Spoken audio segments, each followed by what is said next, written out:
Redline Radio LLC is proud to partner with Growing Wings Adult Services for the creation of our brand new state-of-the-art production studio.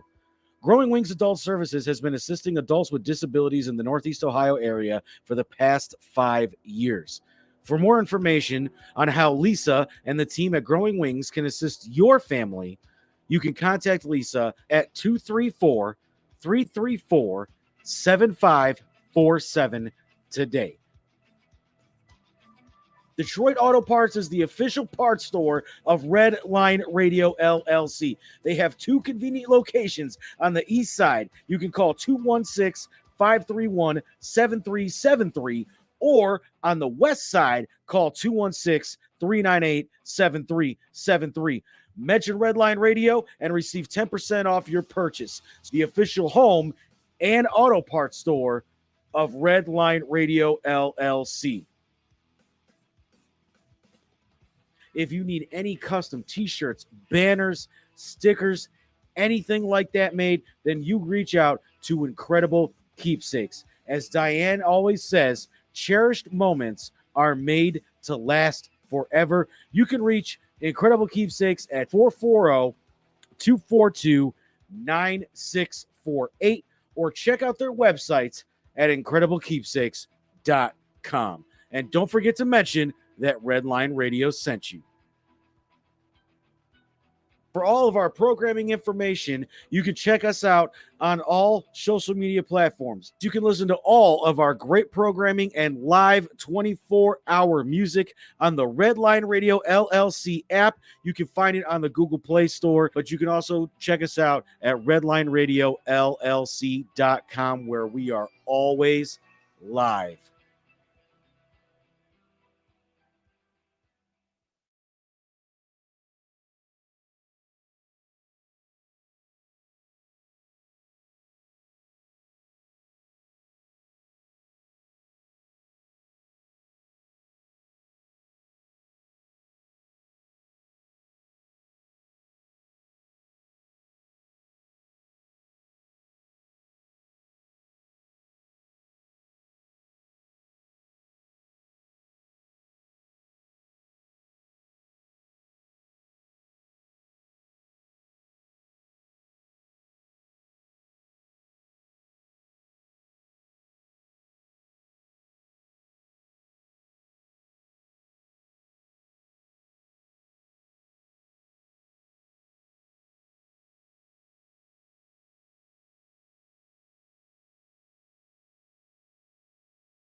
This is really gross, but dirty trash cans can pose a serious health risk to you and your family. The pungent smell can attract rats and flies, not to mention maggots, both of which can contain dangerous diseases transferable to humans. Your dirty trash can is susceptible to harboring dangerous bacteria. Contact Brandon at Fitz Trash Bin Cleaning today at 440-752-1533 or find them on Facebook. Veteran owned and operated and eco-friendly. Again, call Brandon at 440-752-1533.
Ladies and gentlemen, welcome to Talking About Balls.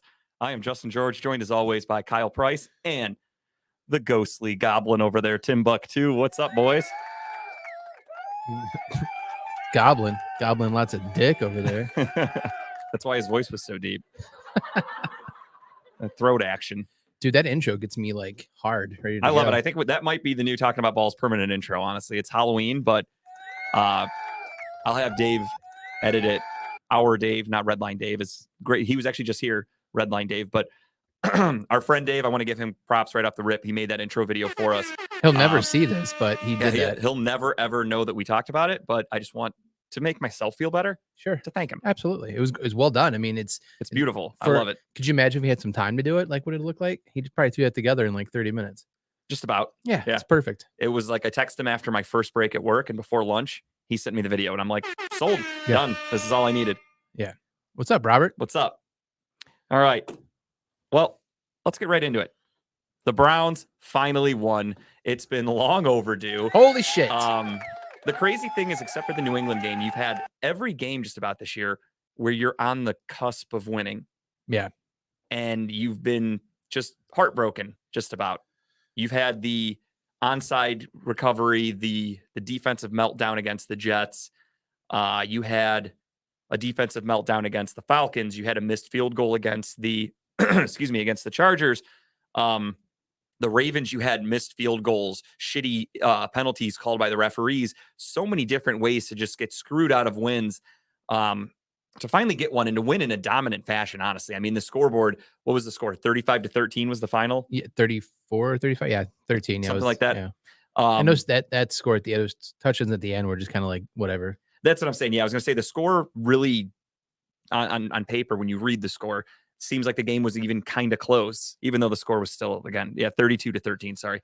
A 19-point win, and it never felt close, honestly. No, I mean, that Never was felt close. a complete game from start to finish, both offense and defense. And that's 2 weeks. Well, in it a was row. a little bit of a late start. I get it. Second quarter, I think it was 0-0 end of the first quarter. He was just feeling out the defense. I mean, I'm more impressed by the Browns that they were able to put up 32 points in 3 quarters. Because, I mean, the first quarter, I thought, shit, this is going to be a defensive battle. This is going to be like a 9-6 game, field goals kind of shit. And the Browns woke up.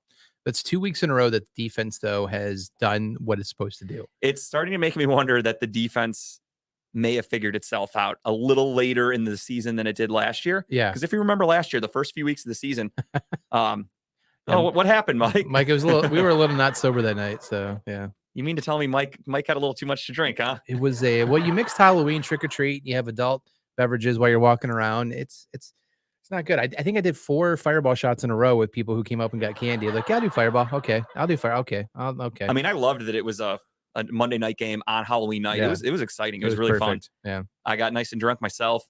I remember the game though, because I was coherent. Oh, were you so responsible? I know. I made Tara drive me home from our friends, but I was still coherent.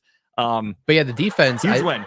The defense, the corners are, again, 2 weeks in a row, they did their job. And this was without Denzel Ward. And I'm loving the fact that we're not rushing full on blitzes. The front 4 getting to the quarterback and putting pressure on the quarterback, right? Which is making the corners' job easier. Yep. And that's what this defense is built to do. And yeah, now we're into what? It was week 7 when that kind of clicked a little bit. Yeah. I'm hoping that stays after the bye week, but I'm liking what I see. If I remember correctly, last year, I think it was, it took about a month. I think it was like week 4 or something like that. The defense really clicked and figured it out. And yeah, I agree. Martin Emerson's playing fantastic. Again, we did all this without Denzel Ward. Martin Emerson is grading high as fuck in Pro Football Focus as one of the highest graded corners, let alone highest graded rookies, because he's doing a great job. As a 3rd round pick, I'm ecstatic for that. I remember when we took him, I was a little questionable about the pick because at the time we still had Troy Hill. So I was like, why did we just waste our first draft pick of the year on a potential 4th string corner, maybe? And now I understand the Andrew Berry thought process, and it works out because he's a hell of a corner. It is crazy to think that he is a 3rd round pick. Right. And he's competing up there with some of the better corners as rookies, especially. You've got his name slips my mind, but there's the kid in New England who's having a really good rookie season. If anybody knows it, feel free to put it in the comments. The corner. And then you have Sauce Gardner, and right there with them all is Martin Emerson, a 3rd round pick, a guy that, I'll be honest, I didn't know much about him coming out. I just saw him as a corner prospect, but I really didn't think corner was a focus on the Browns. So personally, I didn't study them much this offseason. Deion Jones is actually working out pretty well too. And that was another thing. I think 6 tackles. I got into a little bit of a friendly debate with a friend over that. I said, did Deion Jones, the defense has played best since he started playing. Yeah. And they're like, oh, that has nothing to do with him. And I'm like, well, he's the play caller. Yeah. And then instead of going like, yeah, you got a point, they're like, well, he has the green dot, but so does John Johnson because they have 2 guys on defense wearing it. I'm like, yeah, but Deion Jones is clearly the play caller. Like the linebacker was the play caller. It was Anthony Walker. Then it was Jordan Phillips. Now it's Deion Jones. 2 weeks in a row with Deion Jones leading the pack. Defenses look fantastic. I mean, yeah, it's taken them, took them a while to get the playbook to understand what they were doing. But yeah, I mean, Taki played a hell of a game too. Yeah, good call out. Yeah, he looked great. Taki's a guy who, that's just a combination. Everyone on defense is doing what they're supposed to do. And that's the key to a really good defense is when you have, don't get me wrong, Myles Garrett looked fantastic, looked phenomenal out there. His little thriller dance off to the side when he sacked Burrow. Yeah. But you have your star player, Myles Garrett, easily best player on the team, right up there with Nick Chubb, both of them 1 and 2, whatever order you want. Myles Garrett played great, but you have these guys that aren't household names on Monday Night Football balling out. I love to see it. Taki, especially as a guy who's in his 4th year, if I'm not mistaken. Isaiah Thomas had a good game. Isaiah Thomas is a guy where they're going, this is the Browns, 7th round pick, I think he was, getting sacks, making plays, making huge plays. You just love to see it. And Martin Emerson, even again, a 3rd round rookie. I think he had like 4 or 5 tackles that game too. Emerson, going up against, and he's going up against, don't get me wrong, I know Jamar Chase wasn't there. Game could have been totally different if Chase plays. I understand that.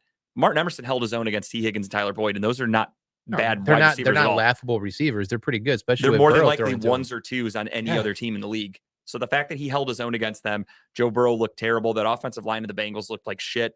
I said it last year during the Super Bowl. I remember you were there. We did the Super Bowl show, and I was talking with Angel of Broad Street South, and he was hyping up Zach Taylor, and I kind of interrupted, and I'm like, I think Zach Taylor sucks as a coach. I think they fluked their way into the playoffs. The Bengals are going to give him a huge extension because he got them to the Super Bowl, but I think he could also be on a really short leash. And sure enough, this next season, is it the hangover from the Super Bowl loss? Hangover, because that's a thing for the losing team. They tend to go on to have bad seasons, but I kind of look at it as just this is the real Bengals, in my opinion. Well, he was one of the coaches I think we talked about when we said who's on the hot seat this year, possibly.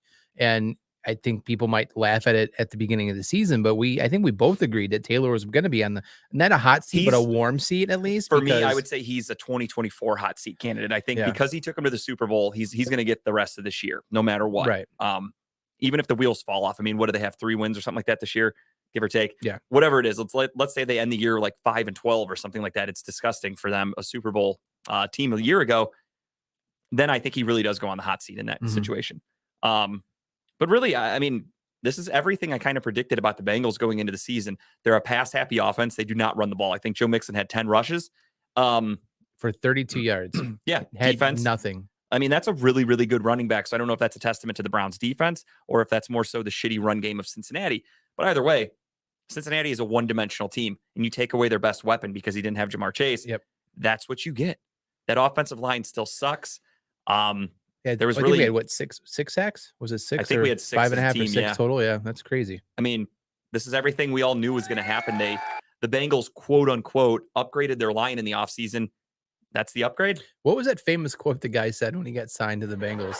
Like, you got a new sheriff or bodyguard in town or something something like Joe Burrow's got a new bodyguard or something like that. And everyone's like, I'm sure. Oh my God, the Bengals just keep getting better. Look at all this talent. And now they have an offensive line and they fucking suck. They're a very average team, very beatable team. Not to slide off a tangent too much, but did you see the Myles Garrett Halloween decorations this year? Oh, he went all out with Stranger Things. It looks amazing. He shows up as Vecna at the game. That was amazing. See, I'm peeling back the curtain here for all you fans at home. Before this started, we were talking about the Powerball yesterday, or before the show. The Powerball's tomorrow. Well, tonight, technically, right? It draws tonight. Draws tonight. Yeah. Okay. So we're talking about the Powerball, and we're saying if you win the lottery, what are you going to do? And Kyle's like, I might still work. I don't know what to do with myself. Yeah. Just set up fucking Halloween decorations all year or whatever. Like, you have all the time in the world. If you like, you'll be richer than Myles Garrett. You could have such a better setup. You could literally spend a year just decorating your house, and every year have a whole new Just have an theme. amazing theme going That on. could be your thing. Instead of going to work, you could be making Excel spreadsheets for Halloween decorations. I just think that's a good love all idea. the quarterbacks he had tied up in the front, like with chains and everything. I think Baker made it on there, I believe, but I think that's all the quarterbacks he sacked so far this year, right? I think that was the theme. Yeah, last year it was all the quarterbacks. What's happening right now? Kyle We're winning. quit. Kyle We were quit. winning. I have no idea what you're talking about. He's saying Kyle. Oh, you guys are winning the Powerball. Is he in it with you? Oh, yeah. Oh, okay. Yeah, he's in it too. Okay, Yeah. Now I get it. We are winning. Okay. I'm like, what did I quit? I didn't quit anything. I thought he was like talking about the Browns, and I'm like, this game already happened. What? Yeah, good call. But yeah, so no, I mean, just so here's the thing. We were just talking about what 2-3 weeks ago. Joe Woods needs to go. Fire him. Something. Yeah, I mean, something needs to change. My bold prediction last week was going to be that one of the coordinators gets fired. And I'm not going to lie to you, Mike Prefer, Joe Woods is saving his ass. Mike Prefer still in the hot seat. We had a blocked field goal again. I mean, some of these things are inexcusable. We have to figure this shit out. Other than that, the special teams was fabulous. Yeah. And it's not like Joe Woods is calling a different defense. No, I said in the beginning too, it's not like I think Joe Woods is a horrible coordinator. He's shown that he can have a successful defense. Last year, we were a top 10 defense. I know he can do it again. My issue with this year, though, was the positioning of the players. And I was thinking, we'll never know. Is it the player's fault? Right. Was this guys just don't know the defense? Guys are out of place. We're missing tackles. They weren't playing well. It was execution. Right. And the same can be said. I mean, I use this defense for Kevin Stefanski. Same thing can be said for Joe Woods. Kevin Stefanski runs a really great offense. We're a top 10 offense still with Jacoby Remember, Brissett. don't defend him. You said you wouldn't do it until we got Watson No, back. because nobody had Okay. anything bad to say about him this week, so I don't have to defend him. Well, yeah, because Chubb ran the ball 23 times. Yeah, And when we run the which- ball with Chubb over 20 times, we win games. That's my favorite stat because, like, I know you're laughing because you know what's coming. It's already been debunked by people that are like, well, no shit, he rushes more and wins. You're winning. They're running the clock out. That's no fucking shit. Have you guys ever played just had football to get ever? it out there. That's why I love Yet when again, people started using that. Prove those people right. Because there was another stat somebody brought up that said Kansas City's 10-1 when they rushed the ball 25 more times. They're like, so I guess Kansas City should take the ball out of Mahomes' hands because that's a good record. And then Yes. everyone goes, it's because they're winning. They're going to run the ball more because they're just killing clock. I'll even give you one bigger John Madden stat. When you score more points than the other team, you always win. Just throwing it out That's there. fair. Tough acting to Nacton. I love those commercials. Rest in peace, coach. He was the man. I love John Madden. But yeah, great win. I mean, I brought up Jacoby Brissett. I made some notes here. Obviously, the defense, number one, did all that against a really good offense in Cincinnati, which the week before, most people in the NFL said this is the best offense in football. Again, without Jamar Chase, come to Cleveland, shut him the fuck down. Yep. And on top of that, without JOK, I didn't even mention him. Without Denzel Ward was the main guy. He I was, forgot he was a JOK. late scratch too. Was that health or was that it wasn't a healthy scratch, was it? I don't think so. I feel like I would have seen something. There must have been an injury. Yeah. Because I feel like if it was a healthy scratch, that would have been a huge story that Like I've I know heard that he nothing was about. having some wasn't he have like a groin issue like a week ago or something like Yeah, he that? got Even hurt. for last game, he was Yeah, having he got an hurt issue. a few weeks ago. He had a groin injury that took him out against, was it the Patriots? I don't remember exactly, but I know he did have an injury. Hamstring. Yeah, it was Is a that hamstring thing, but I Okay. didn't know that he was in danger of missing the game Yeah. until we listed the inactives. And that's when I text you right away. I'm like, why the fuck is JOK inactive? I didn't even realize this could have been a thing. Right. So no JOK, no Ward, and our defense still stepped up. Now imagine both those guys back after the bye week, which I assume, knock on wood, we'll get them back after the bye week. You hope. I mean, JOK, like, again, I didn't even realize he would miss. So he's something that was a shocker. And he's not someone I think would do Um, something stupid to get scratched for healthy. I mean, that'd be, Denzel Ward, I'm starting to get worried about. yeah. He's still in concussion protocol. This is his third concussion, if I'm not mistaken, as a pro that we Mhm. know about. He's been in concussion protocol for what, 3 weeks now? Dude's got to That's a stop. long time. Dude's got to stop leading with the head when he tackles people. He's a hard hitter, but you got to stop doing that, man. I mean, it's another one or two, and I mean, he might have to retire. That's my fear too. Is like, I'm selfish because I'm a Browns fan. Obviously, I'm kudos to him for in his health. Andrew Luck retired young. I'd be worried about something like that. We Yeah. have this corner piece, Denzel Ward, gave him a huge contract. Obviously, if he retires, the money comes back. It is what it is. But I want that talent on the team. Well, I don't want to risk Denzel Ward We having to signed retire. Hayden for a day. Can we extend that Hayden contract out? It's very possible. I mean, let him get a couple concussions or something like Yeah, that. fuck Somebody's him. gotta He's on take the it. end of his career anyway. So So, I mean, it's definitely scary about Denzel Ward. That's not we good. got Miami after the bye week, so and We do. We'll get to it too, but Miami got loaded. Yeah, Miami's making some moves. They're not fucking around trying to win a championship there with old Mike McDaniel. But as I was getting into, I credited the defense, and I made a note. I really wanted to credit Jacoby. Oh, good game. Really wanted to credit Jacoby Brissett. He was, for what it's worth, I don't believe in these weird made-up ESPN stats. I like actual stats. That's all I care about. I don't give a fuck about QBR. I remember when Baker, I would try to tell people Baker sucked, and they'd be like, well, he's got one of the best QBRs in football. I'm like, isn't QBR made up ESPN stat? It is. It's a made-up stat where they just like come up with their own little formula to like grade a player, but it doesn't reflect because, as you can see, Baker Mayfield sucks. Told you guys this for a long time. So shove your QBR for Baker right up your dick hole. I don't care.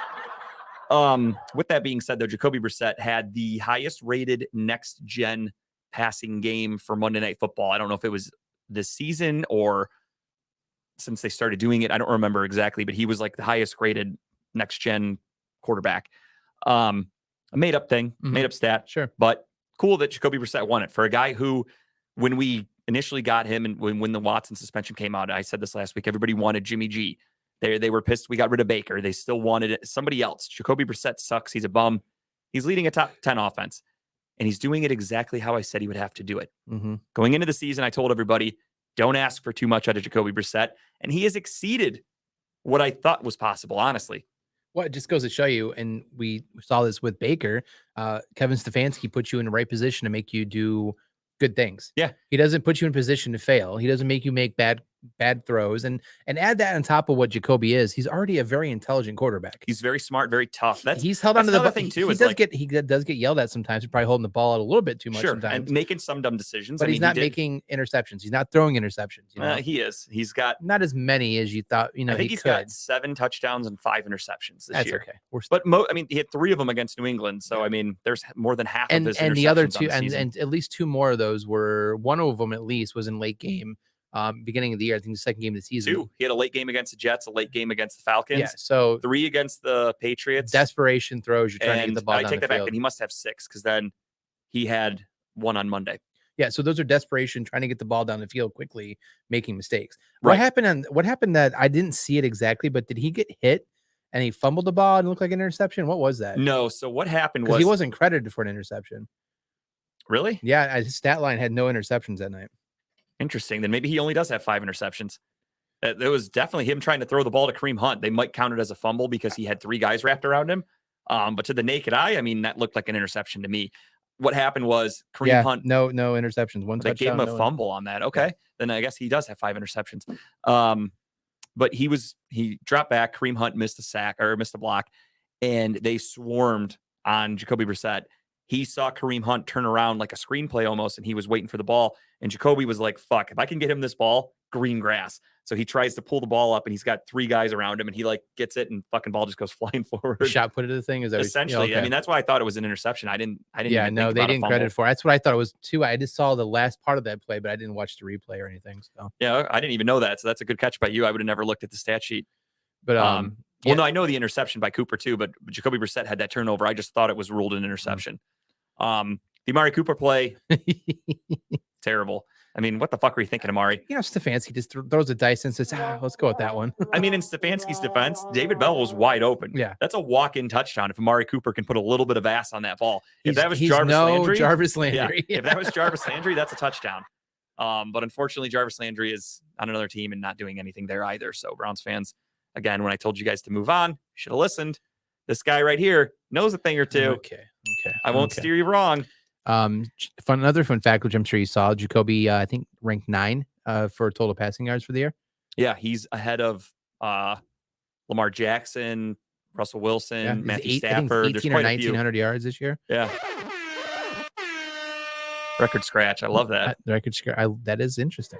Another fun fact, because of Kyle's sarcasm when I was giving myself props, which I do all the time, I just want to let you guys know, fun fact, I'm only 2 games behind now in the weekly picks. I was gonna brag later. He's still behind though. But because of that little sass, I told everybody that this was a slow build. I'm just making my comeback. I wanted Kyle to feel like he had a chance for most of the season. I made some risky picks last week. That's not happening this week. Here we are at about the halfway point. I got the picks locked in this week. I got the picks locked in this week. Don't worry about it. I'm fine. We shall see. But yeah, I wanted to just credit Jacoby Brissett because again, he's doing things that This is what's really funny to me for the run the ball crowd. Run the ball, he sucks, blah blah blah. No, Steve, that'll never happen. Honest to God, no. I'm my biggest fan. Trust me. But no, never. For the honestly. run the ball crowd, I'm just deaf to it now. I mean, I catch a little things here and there, but I just let it go because I'm okay with it. The first year I knew Justin, I was like, this guy's fucking annoying. Now it's just like, that's just Justin. That's just who I am as a person. I always tell that to people. I'm like, the sassiness and the shit talking you get on the show, that's me in real life. I don't change. That's who he is. I really act like this all the time. So I am surprised people do want to be throw around anything me. at Justin, he'll research it 20 times over and come back to you with like a bullet point stat sheet of why you're wrong. I don't go into arguments with empty barrels. You know what I mean? I'm fully loaded, ready to roll. You watch The Office. You know the Michael Scott episode, or the episode where Michael Scott has a debate with Oscar. Yes. And he like doesn't take it serious. And he's like, oh, California. And he's like making jokes. I would be like Oscar, where I'm going to research every fucking thing. And I'm like, Michael won that debate at the end. He got everyone on his side. Boom. Debate won. yeah, that's true. If you just get anybody on your side, it doesn't matter. Facts don't matter. If you can That's just, the whole point of it. It's like, you don't care if you have like the truth. If you get people on your side, the audience, I know you what win. the truth is, and that's all that matters. But for the run the ball crowd out there with Jacoby Brissett, Hold on. I got to see through that. how? Oh, no shit. You have Jacoby Brissett making these great passes, Yes. the deep balls to Amari Cooper. Just his stat line in general, he was hitting That everybody. pass to Cooper was pretty nice. It was great. Very It was nice. incredible. And that was, again, a great throw by Jacoby Brissett. And you have people that are like, they need to focus on running the ball. Our passing game sucks. Just give it to Chubb. Give it to Chubb. And then they're the same ones that get up and cheer when Jacoby Brissett makes a deep ball like that. He's a good quarterback, guys. Stop trying to take the ball out of his hands. We're not asking him to throw the ball 50 times a game, but let him throw. Stop being afraid. He's better than Baker. You're allowed to say that now, guys. You're allowed to accept it. Some people don't accept it, though. Which is baffling to me. There's people that are still. I saw a guy today complaining on Twitter saying that like we should have kept Baker. Brissett's a shitty quarterback, and everyone's like, "What are you talking about? Like, what the fuck do people watch?" I love the fact that Barry came out today or yesterday and kind of squadushed the Yeah, there's no chance December Watson's 4th, not December playing. 4th, Watson starting quarterback. Yeah, there's no debate. That's why I can't And believe fans Jacoby's even bring fine. that up. Jacoby's on board with that. Like he gets what he is It's and the who he is. best situation for Jacoby Brissett if he can continue to play well for the next. I Dude's think gonna it's- get paid next year. He can go somewhere and get like a potential starting quarterback position. What does he have left? He'll have 3 games left. It's Yeah. going to be Miami, Buffalo, Tampa. At least two Woof. of those. At least 2 of those are winnable. Potentially winnable. Yeah, no question about it. Buffalo, no chance, but the other 2 for sure. Yeah. Watch Um, it flip flop, and Buffalo's the only team we beat. I would love that. Fuck Buffalo. I don't care. I was just there. Fuck them and their fans. But he's doing something great for himself, and I hope his success continues for these last 3 games because he's setting himself up to just be paid next year. It's going to be great. On top of that, Go to Carolina. he might. I mean, they're fucking desperate at this point. I don't expect what's his face, the rookie that they just drafted. I can't remember his name. The kid out of Ole Miss. I just don't remember Matt his name. Corral. Yeah, Matt Corral. I don't really think that the next regime coming in because they shit canned everybody is going to be invested in Matt Corral. They're going to want to start fresh. Sam Darnold, gone. Baker, gone. PJ Walker, maybe they stick with him, but I mean, it could be a landing spot for Jacoby Brissett, no question. Baker ends up back in Cleveland as a backup. No, that ain't that. They wouldn't even offer, even if he'll call and ask, and they're gonna say, no, we're good, dude. Denied. No fucking chance. Well timed, Tim. Well timed. And then I joke with my buddies who are Jets fans. I always say that Jacoby's gonna be their starter next year because Zach Wilson fucking blows. That guy sucks. I still think, unfortunately, I like Jacoby, but I think you need the right coach to bring 100%, the most no out question. of Jacoby. And that's Kevin Stefanski Why I'm showing that so he pu- knows I'm so what to do excited with to see quarterbacks. what he does with Watson. Like the offense that he has drawn up for Watson that he's just probably salivating to unleash and let go because Yeah. some of those passes that Jacoby's been making to Cooper's had to step back a couple times to get them. I honestly think with Watson, those are walk-ins to the end zone. Yeah, no, there's been plenty of throws where I'm like, fuck, like a guy fell down, had to dive for a ball, something like that, where like you said, yeah, Watson's going to put that shit on a dime, touchdown city. And there's times where Jacoby, you see him unload and he'll underthrow a ball, shit like that. Like Deshaun's going to make a little quicker decision. He's going to hit these guys in stride and it's going to be beautiful. And I mean, I said it last week. I've said it a million times. It's my favorite thing to say about Stefanski is he made Baker Mayfield a hot debate on if he's a real a franchise quarterback or not. So, Or the NFL next year. Yeah, he's already out this year. It's true. I mean, Yeah, I mean, I told you and I talked about it last week. I think Carolina's just doing this. It's a business decision. They benched Baker because they don't want to give up a higher draft pick to the Browns. They know their season means nothing. They had a fire sale. They traded McCaffrey. They traded Robbie Anderson. I'm shocked DJ Moore didn't get traded. More people on defense didn't get traded. But they're benching Baker just because if Baker plays a certain percentage of snaps, the Browns get a 4th round pick. If he doesn't, they get a 5th round pick. I think it was. So that's a business decision to bench him. Don't get me wrong. He does suck, but it's a business decision. Yeah. With that being said, the trade deadline came and went. Kareem Hunt still on the team. What a very interesting trade deadline. The last couple hours of the trade. Oof. Some interesting There trades. There was one story from Barry where he said that they were really, really close to one trade. Wouldn't obviously specify on who or whatever. But he said they were really close on one trade, just couldn't agree. A lot of people think it was Brandon Cooks. I think so too. And because the rumor was that Houston got a lot of offers. They couldn't agree to how much they were going to pay of his contract because he's owed like $18 million or something like that. It's a really big contract for him. But the rumor was teams couldn't agree on how much the Houston Texans would eat of that contract, and they held on to him. Apparently, though, I think they told him, we're going to move you to a better situation, because he went off on Twitter right after and was like, I'm done biting my fucking tongue. Like, you guys lied to me, etc. Can you still make trades after the trade deadline? It's been done before, right? Like can't you make? No, in baseball you can. In baseball, yeah. Okay. Sorry, I was mixing the two up. Oh, wait, I'm sorry. Yeah, baseball, I think. No, you can't. Isn't there a sport? It is baseball, yeah. You can make trades after the trade deadline, still make moves. Okay. Yeah, there's some weird shit that goes on with that. But NFL, no, there's a strict, but they do change to where now any player it gets released has to go through waivers. Yeah, I did see his Twitter post. So yeah, he went off, and apparently he probably got told that he was going to be moved. That's why that's what happened. And he told them, like, I don't want to be here for a rebuild. I'm an aging player. I don't want to waste my best years on this shitty team. And they probably said, okay, we understand that. We respect you. We'll get you somewhere else. And they did nothing. He's still on the team.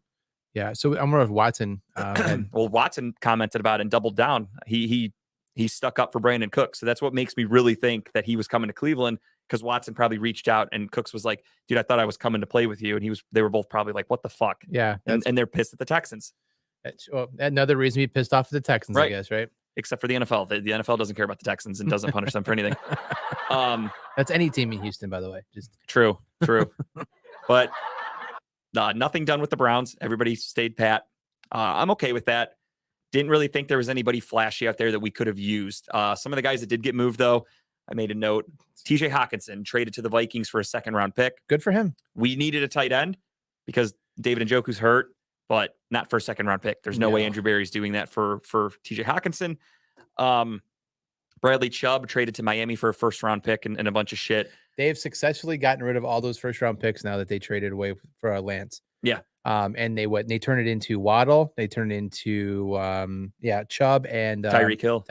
Yep. That's a hell of a good use of trades. Absolutely. I mean, Miami, again, they're not fucking around. They're going all in. No. What I think is going to end up hurting them in the long run, though, is that they're trading all these draft picks for pretty decent contracts. You got to pay these guys. Like Tyreek Hill got paid.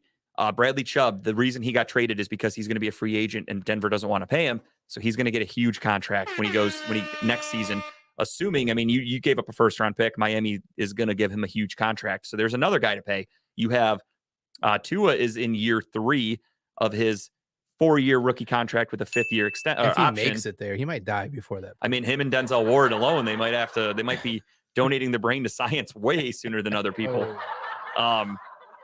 But you have the Dolphins aren't fucking around, but the problem is, again, is they're loading up their salary cap. You're only as good as your quarterback takes you, and right now Miami started off hot, and now lately they're this. I don't know. I mean, I don't know what that team is. They're beatable. I can say that much. I think the Browns have a chance to beat that. No question about it. I mean, the Dolphins do not play like a team that has it all together. Right. I do think Tua and I'm not saying take advantage of it, like don't go for kill shots, but I do think he has to now play a little more protective. I think he's going to be kind of a little more hesitant to make certain plays. I want him to go after Miles and try to take him head on. Oh no, I want to see what happens. I think if he doesn't play as aggressive as he does, it makes him a very, very shitty quarterback. Like, he's a very average quarterback. Yeah. So now that he's going to have to start playing like that for the longevity of his life, I think Browns are in good shape.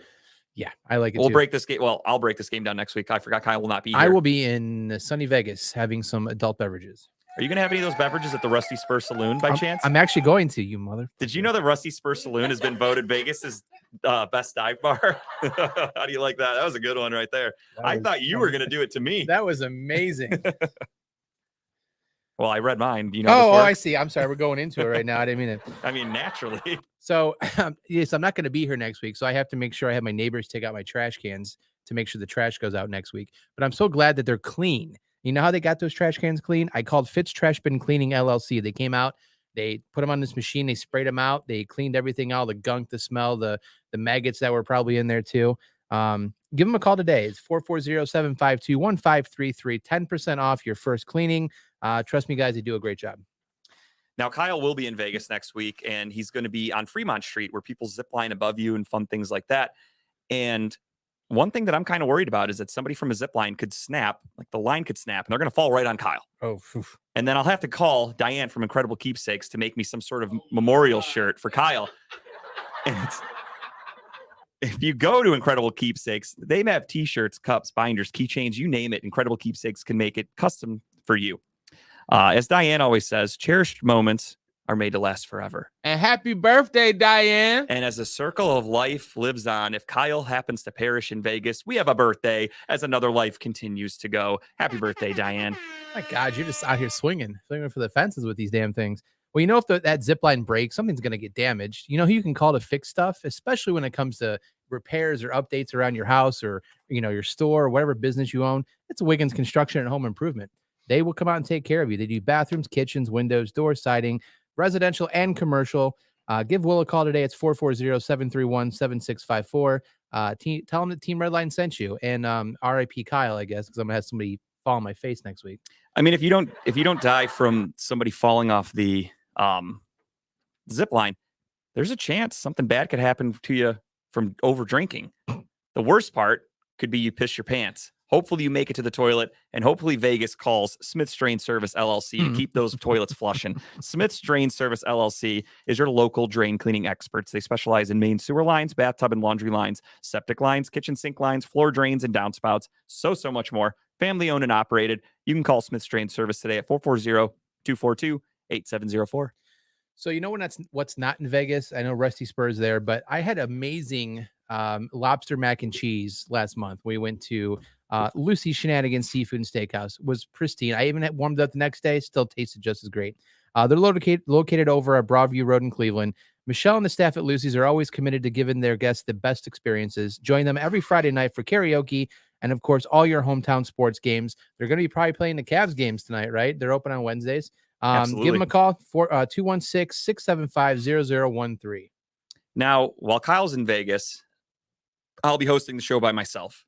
There are other people on the station who host shows by themselves too. Like my boy Tim Buck 2 over there. Tim Buck Tuesdays.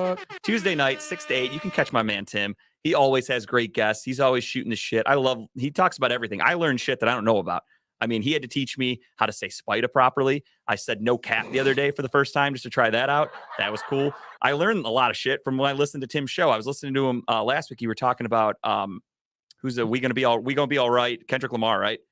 That's his name? Yep, Kendrick. Yeah, you guys are talking about Kendrick and breaking down his albums. Got me to look into some of his albums because I don't really listen to. I'm not too familiar with him, to be honest. Is Tim like your Urban Dictionary? You're just trying to learn. Basically, everything? yeah. All right. I learned so much more from Tim than I can from Google. So that's why I listen to Tim Buck Tuesday every week. You can check that out. Also on Tuesdays, we have Live on Location with Gary Wenner, Broad Street South as well. Wednesdays, of course, you have Talking About Balls leading in for She Vibes, 8:30 to 9:30. Check them out on Redline Radio, Studio One.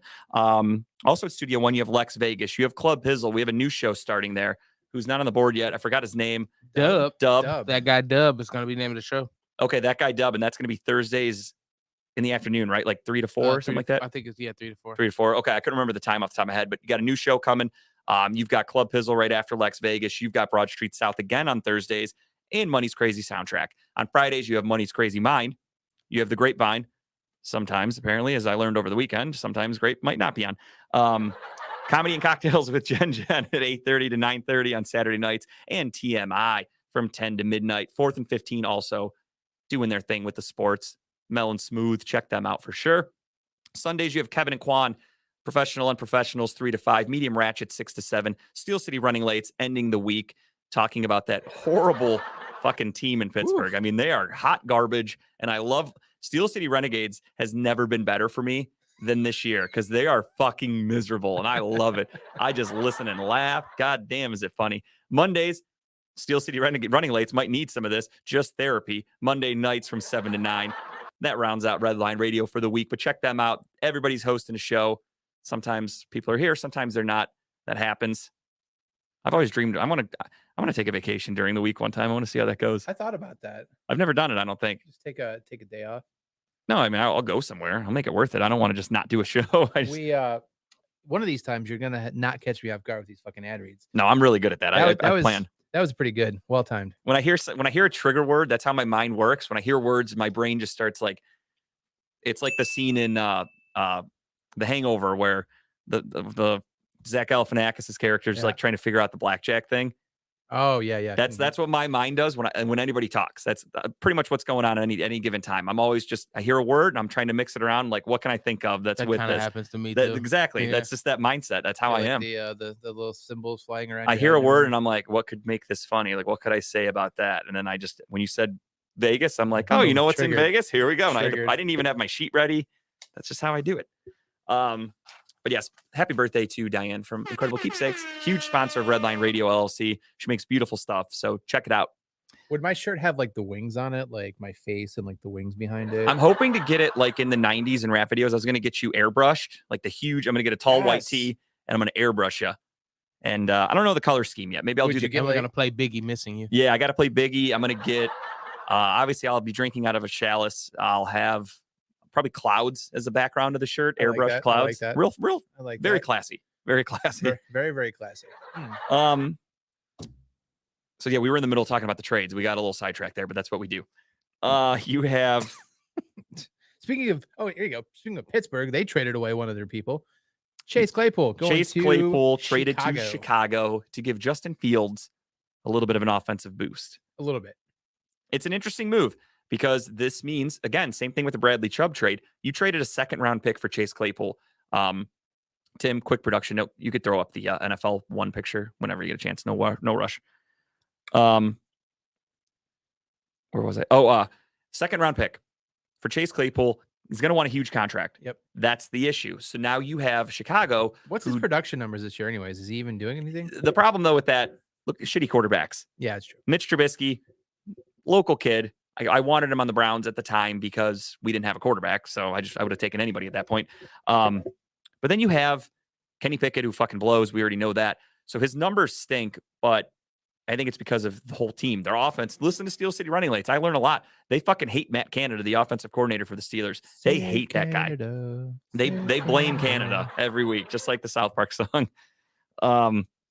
So his numbers suck, but maybe he could be rejuvenated a little bit by Justin Fields. I mean, Justin Fields showed something against the Patriots. I mean, it's like he woke up, like the second coming for like Ohio State. And Justin Fields he played was there. relatively well for a half against Dallas. They were going at it. I mean, it was like 28-21 at one point, and then Dallas pulled away. It's like there's a good quarterback in there somewhere. Like he just needs some scheme for him, you know? I mean, he picked apart Dallas's defense, and Dallas's defense is supposed to be one of the better ones in the NFL. So that's one of those things where you're like, okay, this kid's getting better. I mean, last year was a total fluke. I said it all year. Matt Nagy, his head coach, fucking sucked. He was a horrible coach. I know people disagreed with me. I think it was Mel. Mel was trying to tell me that Matt Nagy's a good coach, and gone. He's fired. He sucked. Yet again, Justin was right. I just call it like I see it. It's not about being right for me. It's just about knowing that I feel like we need to have like a running. I feel good knowing that behind us, every time Justin gets a prediction right, we just lay it up on the board. That's a good idea, but then we'd lose our background because it would take up the whole thing because I'm right all the fucking time. Set that one up for you, didn't I? Yeah, it would. Okay. It would look like an inmate checking off the wall every day. When they do that in the movies where they scratch a day. We got good riddance. He didn't want to be in the Berg. Don't need another Bell and Brown situation. I mean, I don't blame him. And this isn't me trying to talk shit. I think a lot of players are going to lean this way because Kenny Pickett stinks. That offense stinks. You have no offensive line. Najee Harris, first round pick, looks like Trent Richardson this year. The quarterback situation's shitty. Pickens looks like he has a little bit of a chemistry with Kenny Pickett, but not enough to where it's not scaring defenses by any stretch of the imagination. I could see a lot of people not wanting to be in Pittsburgh anymore because they're a sinking ship. I could 100% think that Chase Claypool's not going to be the only guy that wants out of Pittsburgh. Tomlin next to go? I don't know. I mean, honestly, for me, if I'm the owner, I have to look at who was responsible for drafting Kenny Pickett, assuming Kenny Pickett is going to remain being a bad quarterback. Mm-hmm. If Mike Tomlin was pounding the table saying, give me this kid, or if he was sitting there going, I don't want this fucking dude, do not draft him, and they did it anyway, then I say Mike Tomlin should be safe because that's not his fault. Right. He was dealt the hand that he's given. If there was a general consensus from both of them, they both wanted him, they were in agreement, then yeah, shit can them all. And I really don't know if I've never seen Pittsburgh ever clean house when it comes to front office or anything like that. No, and they haven't looked as bad as they have this year in as long as I've been a fan of football. Honestly, I don't remember them being this embarrassing. It's bad. No. I love it. It's like the feels great. It's like the Browns. Role reversal. Here's the Uno reverse card. So you have that, and then I know Dave mentions all the time. He says that maybe in the future you could have Brian Flores is going to be the inner. He's just waiting in the wings to take over for Tomlin. But a lot of times, though, when you fire people, that whole entire you fire everybody, because if you fire the front office, you fire the head coach, all the staff gets let go too. And then the next year, the GM's going to want to bring in his own guy. I mean, I thought that was kind of the idea potentially with bringing Flores in, was the maybe slide him over. If Tomlin you got him on retires, the cheap, you got him on the cheap, you know. Yeah, if Tomlin willingly says like I'm stepping down and I want him to take over, like the Sean Payton situation in New Orleans, he's saying I'm stepping down. This guy's my predecessor. He's going to take over. That would make sense. But Brian Flores has been a very successful, very good head coach. So it's not like he's just waiting until he learns what he needs to know. Like Flores, I think, should have been a head coach this offseason. I honestly think the fact that Nathaniel fucking Hackett still has a job in Denver and was hired over Mike Tomlin speaks volumes to the racism in football. I'm just going to start that. I'll go there. I don't care. I think black coaches are not given as many opportunities as white coaches because it's not even about talent and skill. It's about who you know and what triangle you came from. And I think it's complete bullshit. Yeah. I think that if he doesn't get promoted to some kind of assistant coach next year in Pittsburgh, I think another team's going to try to, hire him as a head coach, because there's going to be plenty of openings next year. And that's the way it works in the NFL. You have to go to a new team. You have to get a quote unquote promotion. So Brian Flores right now, I think he's the linebackers coach. Defensive specialist. He's like a defensive assistant coach and three linebacker. steps down below where where a head coach is. So basically, he can get a new job as a coordinator, because that's a step up from a positions coach, or a head coach. Those are his options. And again, I think him being a head coach is a no brainer. I mean, if I'm Denver, I fired Nathaniel Hackett yesterday and I'm calling Pittsburgh and I'm calling Mike Tomlin and I'm saying like, all right, let me hire him from you. Yeah. And I don't know how that works with that. I don't know if you'd have to give up a draft pick for taking him. Can you trade coaches? I don't know. They did it in the NBA. They did. And I thought for sure they were going to do the NBA again with the Brooklyn thing, but they're going to get the head coach from Boston for nothing. Just sign him. IK, whatever his name is. And Mike Tomlin would be gone with a new GM. I agree with you, Lee, but I'm saying Brian Flores, I think too. Like, I think they're cleaning house if they bring somebody else in. So we'll see what happens there. That's just not wishful thinking. It's just, I don't care. Let that dumpster fire burn for a couple more years. Yeah, I love it. Roquan Smith from the Bears. Do you think Lamar Jackson's like wrong position? No, I need a receiver. I don't even think he thinks that. I think if anything, he's pissed off because you just traded for a guy who's holding out, or not. He was threatening to hold out because he wants $20 million a year. Well, yeah, that's another issue too. I guess he's on paper. He's statistically, I should say, the best linebacker in football. He leads the league in tackles. He makes good plays. However, he's on a really bad team. And Roquan Smith is a great talent. I'm not knocking him and saying that he's going to be bad on Baltimore. I just think he's going to be used differently. I don't think they use the linebackers the same way in Baltimore. Baltimore is a blitz-heavy team, whereas Chicago, he's making plays in the backfield, kind of. He's playing off the ball. He's playing actual linebacker, which they don't really do in Baltimore. So I'm very curious to see how that works out. I also find it funny because a lot of people don't really realize this. They look at the Ravens and they just automatically assume that's a good team that makes great decisions. They drafted Patrick Queen a few years ago. They've drafted multiple linebackers. They've signed linebackers. Kyle Hamilton last year. Now they had to trade for Roquan Smith. So they're basically admitting that they fucked up with some picks early. I mean, Patrick Queen's only in year 3, I think, and Kyle Hamilton's in year 1. And you already have the Baltimore Ravens like, fuck, I got to trade a second round draft pick and I got to get another linebacker in here. So I love to see it. But the thing for me is if I'm Lamar Jackson, I'm pissed because that's more money that could potentially go to you that might have to go to somebody else. 100%, because you don't trade a second round pick for Roquan Smith if you don't intend on and paying we him. already know that they're already hating the fact that they're going to have to spend so much money in Jackson. Yeah, Lamar Jackson wants a guaranteed contract like Deshaun Watson. They're not interested in giving it to him. And now, next thing you know, you bring in this guy who wants $20 million a year. And like you said, that's taken away from the pot. Yeah, you need to back that bank up to Lamar or he's going to leave. Yeah, I'm very curious to see what happens with that. I mean, I'm not wishing injury on anybody, but going forward, they're probably going to franchise tag him to save themselves some money. And you're allowed 2 franchise tags. So they'll be able to do it for 2 years. However, that gets what pricey, sucks for Lamar Jackson too, though. Well, not even that. I mean, you get like I forgot the average. Maybe it's like the top 5. You get like a percentage average of that position. So he'd be like the middle of the pack paid as a quarterback, which is no joke. I mean, that's still going to be $20-something million, give or take. I mean, Kirk Cousins played that franchise tag game pretty well for 2 years, and he got paid. It worked big out, time, but the issue for that is the way Lamar Jackson plays. Yeah, injury. He's getting older. He's not going to be able to move as much as he can. He's been banged up before.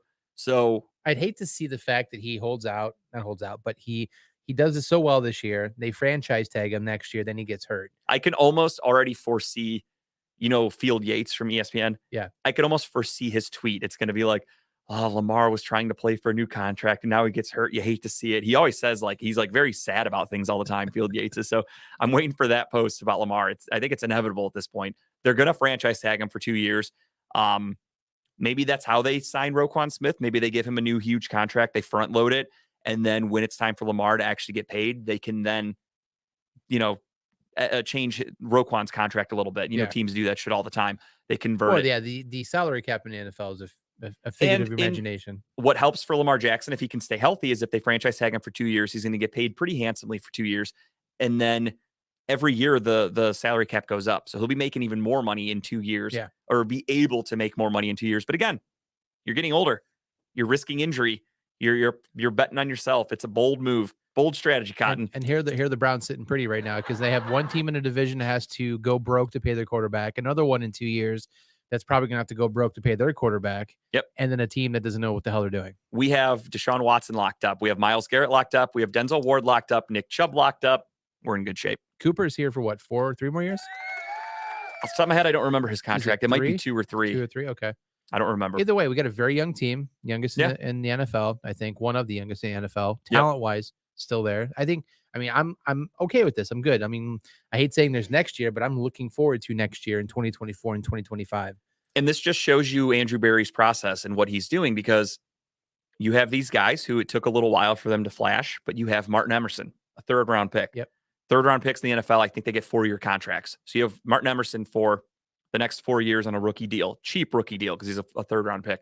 You have, I'm not saying he's going to be a cornerstone player, but he had a really good game, Isaiah Thomas. You have Isaiah Thomas, 7th-round pick. But he's working himself in that rotation now. For sure, which is great. Yeah. But I'm saying, that's value-wise. You have this 7th-round pick that you're paying next to nothing in NFL terms, and this guy's working his way up the depth chart. I wish Winfrey would get it together a little bit. He was another guy that was inactive. Don't know why. Anthony Schwartz was inactive last week. This week he was active, but didn't see the field. So that's not good for him. He's done playing for the Browns. It's not looking good. They've moved on from that experiment. I think, unfortunately, it's a mental thing for him. He can't catch. Yeah. I mean, at this point, when you see it that often, he's not going to just figure it out overnight. Yeah. No, I think I was really excited about that player. Last year, the speed is like the possibility. We have this really fast receiver. You were hoping for the next, a poor man's Tyreek Hill. The cheetah 0.2, Wish.com version of the cheetah. Yeah. And unfortunately, just I would have taken a gazelle. I don't even need a cheetah. Give me a different fast land animal. I'm okay with that. He's got the speed, just no hands. So unfortunately, got to go a different route. And David Bell too. And not to get back onto the Browns, but I really hope that they start working him more in, because they did, and he looked really good. He's showing some more flashes like we wanted of him. I mean, he holds on to the ball, he catches the ball. I just get him more chances. And I think the offense, depending on when David Njoku comes back, because we were without Farrell Brown and David Njoku on Monday night. When you're without those tight ends like we currently are, in an offense that heavily relies on tight end play, it showed up in the wide receiver stats, because I think we had 0 tight end catches on Monday Night Football. Yeah, I'm a little pissed. I started Harrison Bryant on Did my you really? DraftKings thinking he's going to get some touches. I mean, it's a smart move. He's number 1 But tight end nothing. on a team that relies heavy on the tight end. Yeah. Never got the ball. So he he and Mark Andrews have something in common now. That'll probably be the only thing those two ever share. They both went catchless. Over 2 weeks in a row. Kind of cool company to be in, I suppose, if you're what's his face? If you're Harrison Bryant. Jeff Wilson to Miami was a good one. Jeff Wilson, an interesting one too, was Nyheim Hines, traded from Indianapolis to the Buffalo Bills. Got that one. Last second they did it. Buffalo's biggest issue is their run game. It sucks. I was talking to my buddy the other day about this. He asked me, because he has Nyheim Hines on his bench, and he said, now who do I pick up? Do I pick up Taylor's backup Jackson, or do I pick up Zach Moss? And I honestly said I would probably go Jackson, because he knows the playbook. He'll get worked in a little bit more than Moss. And also, I don't know who Zach Moss is as a player. Right. You have Zach Moss, who was a 3rd-round pick out of Utah for Buffalo 2 years ago. Can't really figure it out. And I'm wondering, is it because of Buffalo's offense? Because Buffalo's offense entirely does not run the ball. They are not a running team. Their run game's not efficient. It's not a threat to anybody. But so it makes me wonder, is that Sean McDermott's offense? Yeah. Or Ken Dorsey's, I should say. Or is that just the talent? I don't know which it is. So same thing with Nyheim Hines. I told him, I'm like, I'm kind of skeptical on Hines because he's a pass catching threat for them. Running the ball, though, you're not going to get much. And then now you have Zach Moss on a totally new team. Does he suck? Is it Zach Moss's fault that his career isn't going anywhere? Or does he need a fresh change of scenery? So I'm curious to see how that plays out. I've always thought Zach Moss was just a middle of the road running back. Like, he's good and he's decent and he's not great. But I mean, if you give him a chance, he'll produce for you. You know, he's a guy I drafted, I think, last year in fantasy because I thought he's in year 2. Yeah, Buffalo's offense is just getting better and better. They're obviously going to work this guy in. Mm-hmm. You have to run the ball in football, and he didn't do shit. Yeah, when I think Buffalo, I don't think running anything. I think it's just pass. It's just, and that's the scary thing. Air mail offense. That's all they have. I don't want to get ahead of myself by any stretch and act like Monday night's game is going to make me some uber confident person for the next game or for the game against the Bills. But when we play the Bills, their offense is very, very similar to Cincinnati, just with a better offensive line. Great wide receivers, great weapons. They do not run the ball. No. So the Browns' biggest weakness is the running rush defense. We might not have to really worry about that against the Bills, which is good because then you can focus on the pass game. Which let's not get ahead of ourselves. I was saying it's not going to be easy to stop by any stretch or to even slow down. But I'm just saying that if the defense, what happened on Monday is a sign of how they are, and their strong suit really is defending the pass, and they figured it out, we're in good shape for that game, possibly. Even next week too, same thing, because you have a team in Miami who they do run the ball a ton, but they also have two of the top wide receivers in football with Tyreek Hill and Jalen Waddle. They're on pace to put up like 3,000 yards combined or something like that. It's nuts.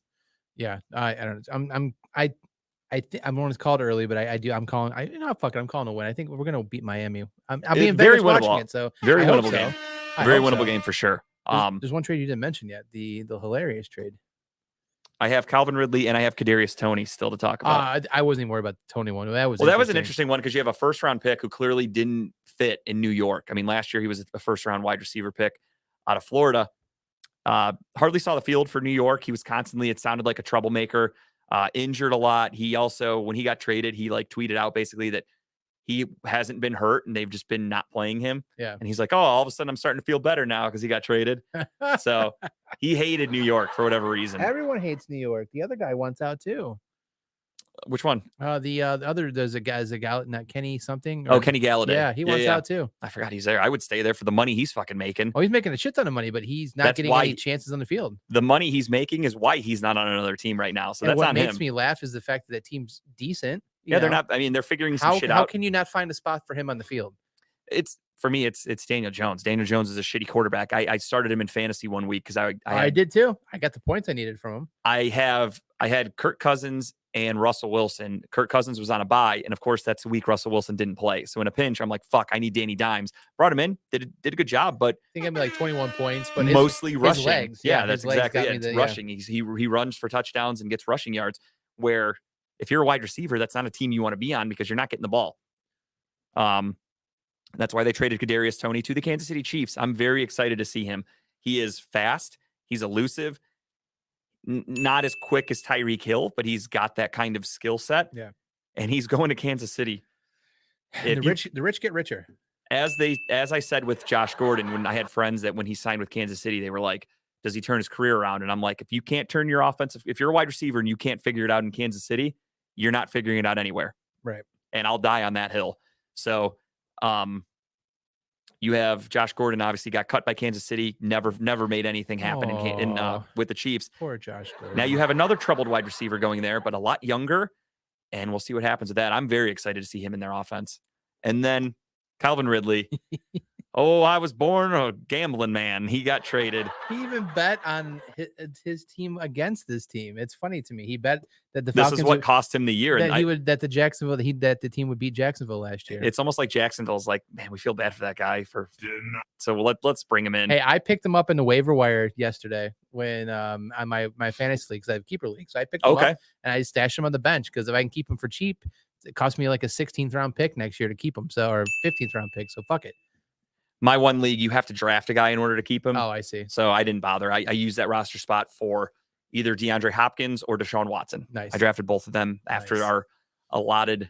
You have to be drafted after the 6th round and kept on the roster the entire year. Right. We're very strict about the rules, so it sucks. I can't pick up some guy where I'm like, fuck yeah, next year. Calvin Ridley's a good receiver. I mean, oh yeah, for sure. So I mean, I don't know what Trevor Lawrence is or is not, but I mean, we're a non-PPR, so for me, he's not worth. He would cost whoever you keep cost you your 6th round pick. So for me, I'm like, I could probably get Calvin Ridley 6th or later next year, give or take. So I'm like, I'm not using it. DeAndre Hopkins playing like a top 10 wide receiver or a top 10 pick. Non-PPR, that has to be interesting. It's strange. It's different. And it's a league where we start defensive players instead of team defenses. Oh, man. So I start 2 defensive players, non-PPR. It's fun. It's legit. I put up, surprisingly, in a non-PPR, I put up 170 points over the weekend. Jesus Christ. I put a beating on this guy. Number 1 team in the league, I played him, and I beat him by like 30 points. I beat the shit out of him. So those were the trades. Trade deadline, nothing for the Browns. We'll do a quick recap of week 8. I'm sorry. Nothing too crazy. Baltimore and Tampa Bay played kind of an interesting game. Tom Brady looks fully cooked. That divorce is finalized. Stick a fork in him, Jerry. He's done. I feel bad. I really do. I don't. I've never liked Tom Brady. He should have walked away last year. I hope he walked in on Giselle getting fucking gangbanged is what I hope he walked into. I just hope that he should have left last year and said, I'm done. Go spend time with the family, the kids. I'm good. No, he should have retired after the Super Bowl. When he left Belichick, went to Tampa, won the Super Bowl first year. Then. Go out, dude. You're 43 at the time or 42, whatever the fuck. Go out. You just accomplished something that everybody was like, holy shit, the ageless man. And I would be like, that's it. I'll see you later. Yep. Thank you for everything. Instead, he came back. They choked in the playoffs against the Rams last year. This year, they look like the fucking Steelers. They lost to the Steelers. I mean, he should have retired after that game. He's for sure retiring after this year, right? Like he has to. If he makes it to the end of this year. God damn. At this point, there's rumors that him or Rodgers are going to be. There's Vegas odds that are letting you bet on if Rodgers or Brady retire midseason because of how bad it's going for both of them. Does this mean that Brady doesn't have Wednesdays off now because wasn't Wednesday's family day? Yeah, no, Brady has Fridays off now, so he can go to old geriatric fucks weddings. That's what he does. And then when he comes back to the team, they get embarrassed by the Pittsburgh Steelers, who are one of the worst teams in football. So that's the Brady move now. That's the Brady bunch. We're just sticking to the Steelers today, aren't we? It's just easy. It's easy to make fun of them. It feels good. When you're one of the worst teams in the league, you're the butt of every joke. Look at the Jets. Look at the Steelers. I talk shit about them every week. It's easy. I did write down Bucs season over because they're done. I don't see anything happening with that team. Especially with how shitty the NFC South is. It's like Tampa Bay is going to run away with this division. If you would have told me at the beginning of the season that it'd be a toss-up with the Falcons possibly leading that division, I'd think you're fucking crazy. I mean, I would think like Tom Brady, something like season-ending injury, like something horrible had happened. Blew his knee out or something. Yeah, most of the team is on IR, or they were all like arrested for being on Epstein's books or something like that. Like something huge had to have happened for Tampa Bay to not win that shitty division. On Epstein's books, but no, he's not arrested for that because they don't care about that stuff. No, you'll know who's on the books by the people that commit suicide, as they all do. I don't want to turn this show into the Grapevine with all the conspiracies. But yeah, that was Thursday Night Football. Baltimore won. I watched that game, and the whole time I'm looking at, like, Tara was watching it with me, kind of. She was sitting there on her phone, and I kept trying to tell her, I'm like, I'm actually really rooting for Tom Brady here because I want the Baltimore needs to lose. Yeah, we want people in our division to lose. Any AFC team for that matter, I want them to lose, basically. So that one sucked. It was unfortunate. Baltimore did come away with the victory, so that's kind of shitty, but it is what it is. Denver, Jacksonville, I picked correct. Denver goes to London. jolly old England and beat the Who Jaguars. thought that fucking Russell Wilson was going to do anything? Come on. Me, that's who, and I got it right. I know what it was. It was the high knees on the plane that got you excited for him. When I heard that, I'm like, I joked on the show. I'm like, man, I bet his teammates were pissed, and I thought, I'm like, man, if I was his teammate, I'd run through a fucking wall for that guy doing those knee highs on the plane. God damn, did he get me charged up? He was fucking loose, ready to go when he got off that plane. Stayed. I mean, did you see him? Did you see the video they played of him spinning around on midfield? Oh, was it with the eyes closed, listening to headphones? He was definitely playing My Goodies by his wife Sierra, and he was just spinning around, just fucking loving life. It was like if it was a movie where they did like the cartoon shit behind him, he'd have little like cartoon birds and butterflies floating around. Life was good for him, and that's when I knew I made the right choice. Game over. This dude's winning some shit today. It was ugly, but a win's a win. Speaking of how weird and shitty the NFC South is, Carolina and Atlanta, what a fucking game. I caught the tail end of that as golfing on Sunday. I caught the tail end of that. I'm like, what the fuck's happening right now? It was a back and forth game. Atlanta had a lead for a while, if I'm not mistaken. Carolina made a hell of a comeback. Yeah. And with like less than 10 seconds to go, deep ball, touchdown, DJ Moore ties the game at 30. All they need is an extra point to win the game. DJ Moore goes full Dwayne Rudd, rips his helmet off, celebrating a touchdown that only tied the game, did not give them the win, throws the helmet, 15-yard unsportsmanlike penalty. And moves that Their back to kicker, 45, right? Yeah. I forgot the kicker's name. Eddie Pinero, I think, is their kicker. Eddie no longer on the team. Yeah, goes up there, shanks the fucking extra point. It goes to overtime. He shanks the field goal attempt to win the game. Atlanta comes away with the victory there. What a weird fucking game. And DJ Moore wanted out of there too. Yeah, I mean, they all hated being there. They all hate Baker and the whole chemistry of the team. When you fire your head coach, you trade your best player in Christian McCaffrey. For me, I mean, that's like Chase Claypool. It's like, that's a no-brainer. I'd want out too. That team's clearly given up their tanking. I wouldn't want to be a part of a losing team like that, personally. Right. I don't think any player should have to go through that. I honestly, when I saw that Carolina was winning for a little part of that game, like, there's no fucking way this team's going to win. I think pro sports need to have a transfer portal kind of option. Not that you would just be able to go anywhere you want for free. Just put the request in. But yeah, not make it so, because when a player requests a trade, they always try to make it out like the player's some piece of shit. They always really try to spin it to where it's like, this greedy fucker, he signed a new contract 2 years ago, now he wants out. And it's like, well, circumstances change. Think about if anybody here at any job, let's just say you're a salesman for a fucking vacuum company.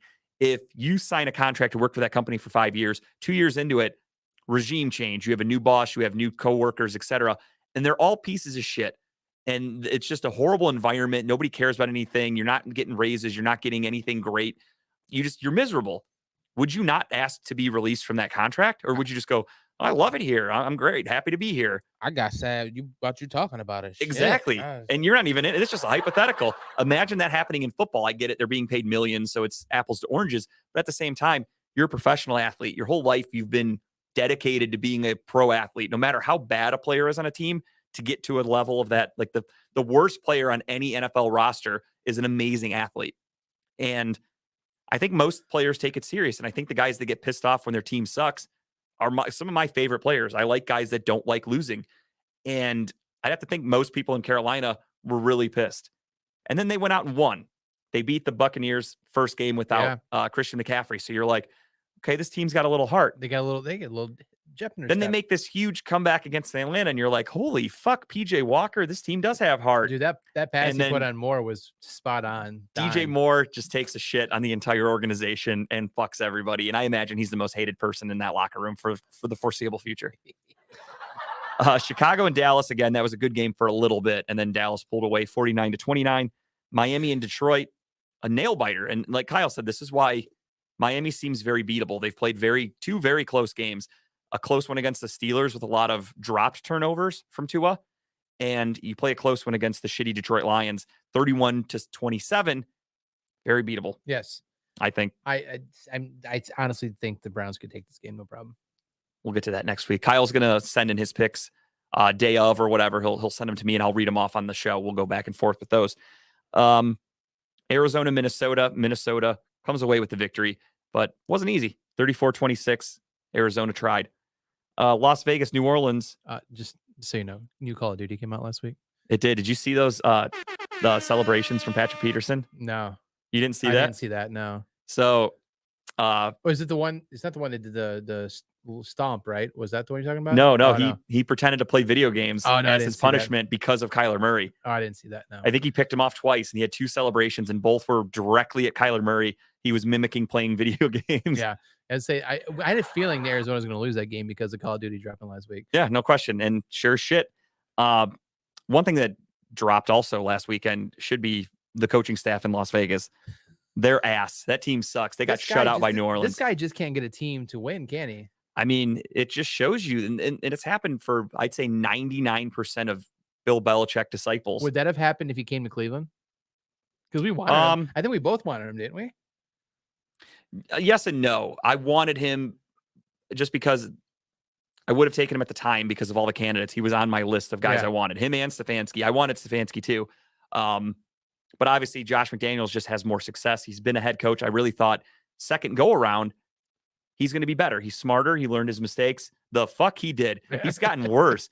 I mean, he took over a much better team than he did when he was in Denver, because this team doesn't have Tim Tebow. This team has, no offense to rest in peace to Demaryius Thomas, great wide receiver. Wasn't shit with Tim Tebow though, because Tim Tebow wasn't a good quarterback. Now you have Derek Carr, Devontae Adams, Hunter Renfrow, Darren Waller, Josh Jacobs. You think Devontae Adams is texting Aaron Rodgers late at night saying with the "you up" messages? No, I think he cries himself to sleep, but wipes the tears away with $100 bills because he's a rich fucking dude now. That's the whole reason he left. Don't get me wrong, they're good friends. Him and Derek Carr, they're like best friends. But that whole camaraderie shit, that's all bullshit. He wanted out of Green Bay because he wanted paid. So that was a strict selfish move. You reap what you sow, Devontae. He wanted a paycheck, he chased it, and now you're damn near eliminated from the playoffs. And Vegas week can't 9. do anything right. I think I've picked Vegas like 3 or 4 times this year, and each time gotten let down. Yeah, for me, it's always the opposite. When I don't pick them, they win. When I pick them, they lose. I don't think it's failed yet this year. I don't know if I've gotten right with Las Vegas. I don't understand that team. Do you think it's a 1 year and done for him? Or are they going to give him 2 years to see what happens, or what? I mean, let him build his team around, because the only thing he didn't make any changes really coming into this year. No, I mean, it is. I mean, the only change they really had was they improved. They were a playoff team last year with John Gruden getting shit canned. Who was it? Rich Schiano, or I forgot the guy's name. Whoever took over the interim, I can't remember his name. Yeah, he went on a run at the end of the year. They went on a run. They made the playoffs. I mean, they were a playoff team who I think got screwed against the Bengals. There was that weird call where they took the touchdown back from them. Yeah. Which was complete horseshit. And the NFL even came out and apologized after, but it was way too late, and it cost Las Vegas a playoff win. Meanwhile, you bring in Kyle Shanahan, and you're thinking, or I'm sorry, not Kyle Shanahan, Josh McDaniels. And you're thinking, okay, this team's gonna get better because he's already a really good roster, a smart guy coming from Bill Belichick. Then they add Devontae Adams. You're like, holy shit, he's gonna run amazing. He's gonna run an amazing offense. He's gonna do all these cool plays. I remember telling people like, draft Derek Carr this year. Derek Carr was the guy who I was like, take him in fantasy because I think he's gonna have a huge season. Like he could put up MVP type numbers. Yeah. Not even close. I mean, he sucks. MVP-ness maybe, but not MVP. Think so? Think he's got a big schlong? He might be in contention. Think so? Maybe. I hope something's going right in his life. Good old Christian boy has a. Probably have to pay him a lot of money. He might be blessed. You never know. Honestly, though, I don't know. I have no idea. I just hope something goes right for the fucking guy because his life. He's got a beautiful wife. Yeah, I mean, money will get you that. Even though he looks like he wears eyeliner all the time. I hate Derek Carr's face. New England and New York, 22-17 New England. The score is way closer than the game actually was. The game was never close. Zach Wilson sucks ass. That team's Jets. You let me down. The Jets suck. That was an easy pick for me. Pittsburgh and Philly, speaking of sucking, Philadelphia 35-13. I think if everybody gets quiet really quick and listens in the background. Yep. AJ Brown just scored another touchdown on Pittsburgh. It hasn't stopped. Dude. It hasn't stopped. You see he got drug tested? Oh, I'm sure. Yeah, he tweeted the next day. He's like, yeah, random drug test. 3 touchdown performance, which is crazy because he called out the commissioner. He's like, this is not random. Yeah. I mean, what would steroids do to make a guy get 3 touchdowns on it? Like, was he hurt? Like, steroids are like for recovery and stuff like that. Much faster, duh. But steroids, I don't even think can increase your speed, or else more people would use them. Well, clearly people think that steroids gives you better hand coordination when you're hitting baseball. Oh, 100%. So then it must give you speed when you're running football. All it does is just help your body from breaking down. Right. At that time, as you get older, the steroids will really break your body down. But at the time, it's well worth it. But yeah, I just don't understand like Myles Garrett when he's all jacked. Like I get that they want to drug. I didn't see AJ Brown. Maybe he was fucking jacked looking on Sunday. I really don't know.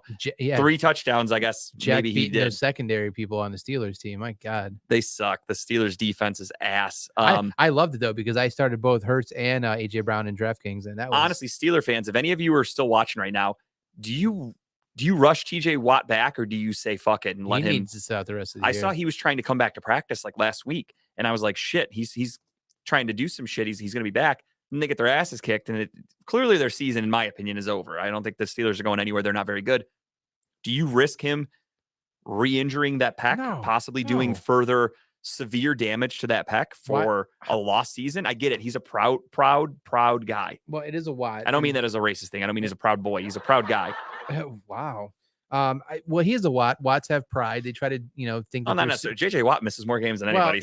In his earliest career, he tried to come back quickly from injuries. He came back from an arm true. injury.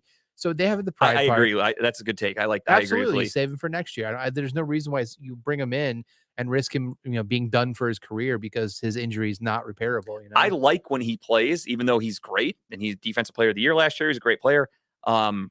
I feel like it makes Myles Garrett better because Myles Garrett has something to like chase. He has somebody to compete with in the division too, of all things. So I feel like if TJ Watt comes back and gets hurt, 2 games into his return this year, and they're going to end the season like 5-12 or something like that. If he got re-injured, I'd be like, fuck that. Like he's done. Like that's what's another year. Myles stack track this year? What's he up I to? really don't know, to be honest. His numbers were kind of low. He hadn't had one in a few weeks.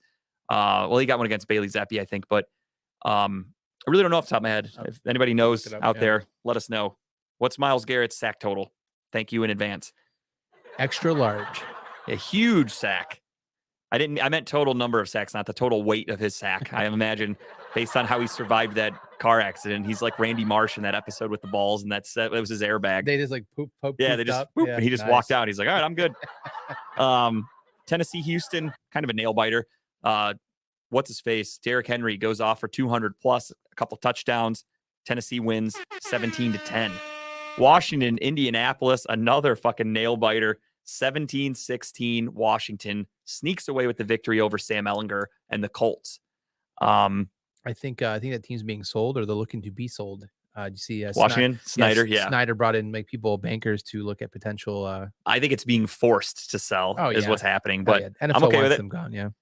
San Francisco beats the shit out of Los Angeles Rams, and this was one that. How about that McCaffrey touchdown pass? I mean, he's no Amari Cooper, but he's pretty good at throwing a football. He put it right in the breadbasket. No, it was really good, and he had 2 rushing touchdowns, a passing touchdown. Great day. He looks pretty damn healthy now. I mean, he does. It's kind of. I mean, he was healthy in Carolina. They just have a shitty offensive line, and that's the problem too that I don't think people really respect about Jacoby Brissett is he's a good enough quarterback to where teams cannot stack the box. You can't focus in on Nick Chubb because Jacoby Brissett can beat people with his arm, whereas you have a guy like, it was Baker, PJ Walker, etc. In Carolina, these guys are not scaring anybody defensively, so they can stack the box and focus on Christian McCaffrey. Right. Now, Jimmy Garoppolo is not a great quarterback by any stretch, but he's an improvement over Baker and PJ Walker, so stretches the offense a little bit. Plus, you have better talent around him. You have Brandon Ayuk. You have Deebo Samuel, George Kittle. You've got these guys that can open shit up, and I think it's going to make Christian McCaffrey great. It's weird. Here's another season with Jimmy G doing what he does on that team, and they're going to potentially go to the playoffs again. Or they're probably more likely to go to the playoffs again. And now what are you going to do with them next year? Right. Of all the teams that made trades this trade deadline area, if you will, I know they made their trade a week ago. But I think the Christian McCaffrey is the most impactful trade out of any team. That was a huge most impactful for any team. This is something that could legitimately set them on that next level if their defense can get healthy. Deebo back there, scary. Jesus Christ! If their defense can get healthy and stay healthy, San Francisco is no joke. They are a legit contender in the NFC, I think. New York and Seattle, another one I got right. Seattle in the 12s, 23-13. Fuck you, Geno Smith. You and your lucky ass year. I was very happy to see them pull away in the fourth quarter there. Green Bay, Buffalo, closer or a shittier game than the score even predicts. 27-17. It looked miserable. Aaron Rodgers, one of his wide receivers, I forgot his name. I think it was Christian Watson, the rookie. He didn't tear, but he got hurt like first quarter, concussion, something like that, out for the game. And then Aaron Rodgers was down to only 4 active wide receivers on the roster. And at one point, they ran the ball like 13 straight plays. They were like, fuck it. We don't have anybody to throw to. These our wide receivers aren't very good. They're not getting open. Run. And it actually worked. It's scary to think that that running the ball was the best solution for the Green Bay Packers. They don't have a bad running back on their team. So no, I mean, Aaron Jones and and AJ Dillon are great running backs, both of them. And they're a really good mixture because you have Aaron Jones who's strong, but he's fast and elusive, and you have AJ Dillon who's stocky and fast. Yeah, so runs over you. Yeah, he's like a poor man's Nick Chubb in a sense, where he's actually a better pass catcher than Nick Chubb too. Not a bad running attack at all, but their offensive line's a little banged up. Obviously, they're fucked at wide receiver right now. So they were a team that's shocking to a lot of people. They didn't bring in anybody at the trade deadline because they need the help clearly. Then Monday Night Football, Browns beat the fuck out of the Bengals. You guys already knew that though. Winner, chicken dinner. Speaking of winners, how about 4 of those motherfuckers on the Cleveland Guardians, ladies and gentlemen? Who saw that happening? I saw 3 of them. I didn't see Shane Bieber.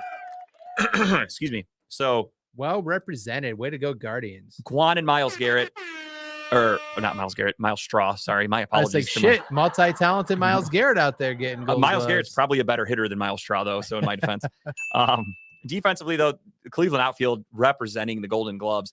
I don't think Oscar Gonzalez is a Gold Glove caliber defensive player. He'll more than likely be our right fielder moving forward.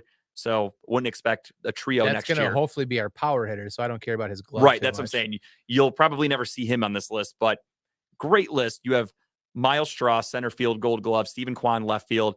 You had Andres Jimenez, second base, which I suspected would win. I was pretty confident in him. And then Shane Bieber getting the Golden Glove for pitching. I did not see that coming. What do you have to do as a pitcher to get a Gold Glove? Just stop a ball once in a while? I mean, I wonder if you get credited most for accurate throws of first after picking the ball up. Yeah, and I think a little bit it might have to do with like I really don't know honestly because there's probably other pitchers out there who have 0 errors and shit like that. So I wonder if there's some weird like nerdy statistic that shows like how good the pitcher is at getting guys to hit into double plays in crucial moments, things like that. I wonder if they get credited for that because technically that's like a defensive play. You're pitching defensively to make them hit the ball into a certain situation. I don't know. I'm guessing. I'm speaking out loud. I truly have no idea. First time since 2003 that a team has had 4 Gold Gloves in 1 year. And a record for the Guardians, the most we've ever had were 3. We had, who was it? It was Travis Fryman, Roberto Alomar, and was it Sandy Alomar? No, I don't think so. I don't remember. Might have been was it an outfielder or an infielder? It could have been Omar. Could have been Omar, Fryman, and Roberto Alomar. Could be wrong though. Don't quote me. If anybody knows out there, like just read it yesterday too when all this shit came out and I forgot. But it was like 2002, I think the Guardians had 3 guys. So this sets a new record for them for 4. So it was Vizquel. Okay, I thought so. I couldn't remember. I know there was a thing that said Grady Sizemore won it as I think, was he a rookie? No, he was not. But Grady Sizemore won a Gold Glove, and there was a thing about him winning it. So I've been reading a lot about like past Guardians that won, and it got me all fucked up. So I think it was Gold Glove and Best Selfie Award goes to Grady Sizemore. No question about it. So I just don't let anybody drink from that cup if they stay at your house. So here's my question. So, okay, Miles Straw, clearly a great defender. Do you keep him on the team next year? Do you go and try to find a better center fielder as far as bat goes? Or do you just try to go after a DH and keep Straw in the center field? Well, if I'm not mistaken, I think it was before last season, they gave him a 4-year extension. So he's here for quite some time. A hard contract to get rid of. I do think his defense makes up for his poor offense because center field is such a huge position. He covers so much ground. He prevented so many extra base hits. I think his defense out there is worth it. Clearly, it shows it works. And I think it's going to be it'll be a huge benefit next year because they're banning the shift. So I think having these great outfielders that play defense so well is a must. Yeah. Because you're not going to be able to have the extra guy in right field or left field if you want to run a shift. You have to rely on your outfielders now to fill those gaps. And I think having the speed of Quan and Miles Straw, huge. I also hope and pray that this offseason, I hope it's already happening, Miles Straw is glued into a fucking batting cage with the best minds in baseball. Hopefully not the Guardians hitting coach, because if I'm not mistaken, he skipped the Saturday game against the Yankees, the one that we won. Oh, he got married, right? He was getting married, which for me, I don't care. I'm a diehard sports fan. My wife knows this. I told her, like, we're not getting We're not doing things on Sunday. She knows that. I don't miss Browns games. I've told my own sister before, like, if you ever get married or anything during like draft weekend, I'm skipping your wedding. I'm going to the draft. Like, sports mean more to me than most shit for other people.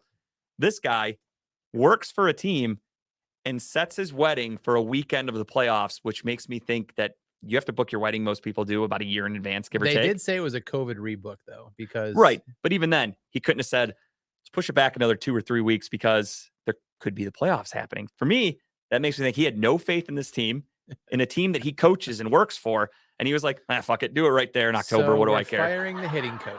Not firing. I just think if I'm the team, I'm kind of mad about that. And then I look at you guys, you have automatic outs. Miles Straw, automatic out. The catcher, whatever the fuck his name is, Austin Hedges. Yeah. Our backup catchers aren't very good at the plate. We have a lot of guys. Catcher is for sure the position they need to address in the offseason. They're hoping, obviously, that Bo Naylor is going to turn into a version of his brother, because you do have Bo Naylor, who's young. He's a catcher. He was a top 100 prospect. He's a guy I think they're gonna go with. But Jose Abreu is old, getting older, but he'd be a good DH option. Yeah, I like Josh Naylor at the DH. I don't want Josh Naylor playing first base. Well, it's true. Josh Naylor hurts himself when he plays. I would go Naylor DH. I would go. Hopefully he learns. This is assuming we don't make any moves. So I'm Nolan Jones first. Yeah, I would say Nolan Jones at first. Stick with everything else you have right now, and then Bo Naylor at catcher would be my thought with this current roster. Don't get me wrong. Maybe they spend a little money. Well, no. You're thinking exactly what our owners are going to do. They're cheap. I'm not looking at any free agents. Any fucking money. Yeah, I'm not looking to get anybody.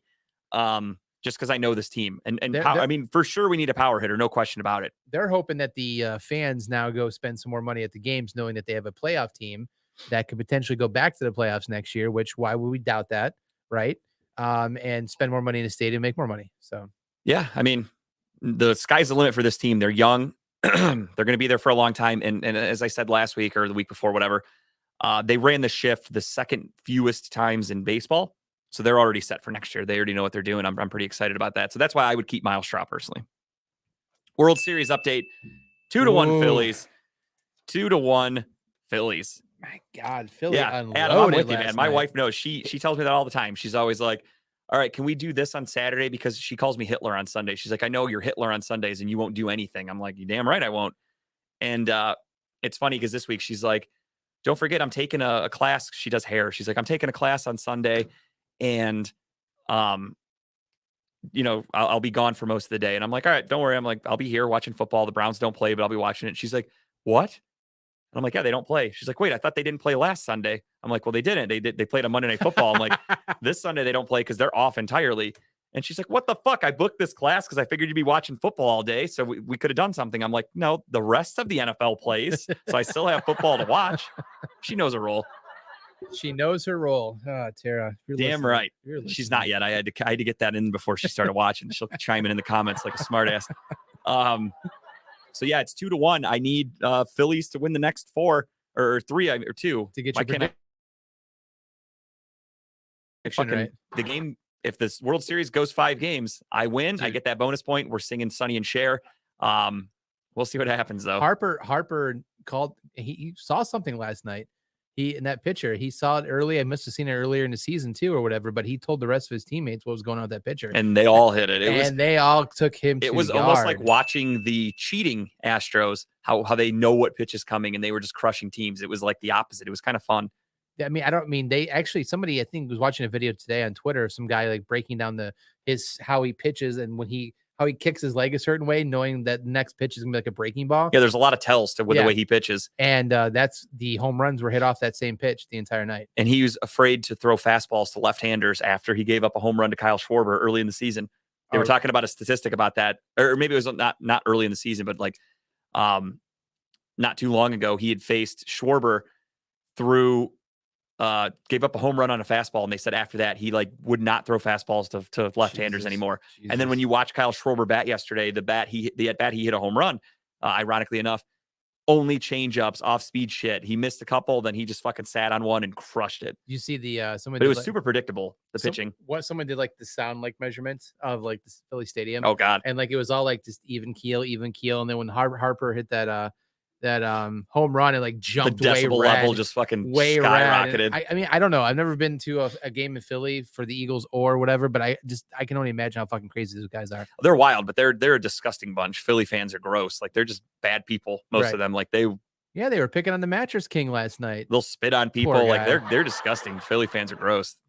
But 2-1. So you predicted what, 5 Said games? five. The World Series will go 5 games. I said Houston. I thought Houston would win, but it's just about the length of the I mean, series. I'm okay with Houston losing because Yeah, 100%. Me too. fuck Houston. I just really didn't think Houston or Philly would have a chance. I don't want I'm Philly to happy to win be though wrong. because of that stat where I saw, every time Philly wins, the economy does a so, and it's been proven so far. Every time they won a So- World Series, it happens. I think it's safe to say Philly's winning this year. Then the way the way the market's looking. God, the economy is going that way. You're right. And I want the Phillies to win because I have a Bryce Harper autograph card that will only increase in value if he wins a World Super Bowl Series or MVP, World Series. I absolutely. mean, I would like that very much. He already has a regular MVP, so give him a couple of them. I think So actually. they play tonight, tomorrow, and Saturday, right? It's back to back to back. Is that delay? Yeah, they do because there was a conflict. If it goes 7 games, it'll be Sunday night, conflicting directly with the NFL. Yeah. So somebody was talking about that. So I'm excited to see that. That would be kind of cool. I like that because Browns don't play this week, so I can just go back and forth with sports and not have to I won't have to get off the couch. I love it. I'm very lazy on Sundays. For those of you that don't know, like my Apple Watch, whatever. It's like, Are you you dead? still alive? Yeah, it checks in on me. It doesn't tell me to breathe. It literally get just up- thinks I'm dead. Please get up and walk around. It's like, please be alive. I get an alert that doesn't say breathe. It says live your life. Get off the couch. NBA, we're watching. That's why I kind of got distracted for a second there. The Cavs and Celtics are going at it. Cavs are 5-1. Wow. Darius Garland has returned. The Celtics are 4-2.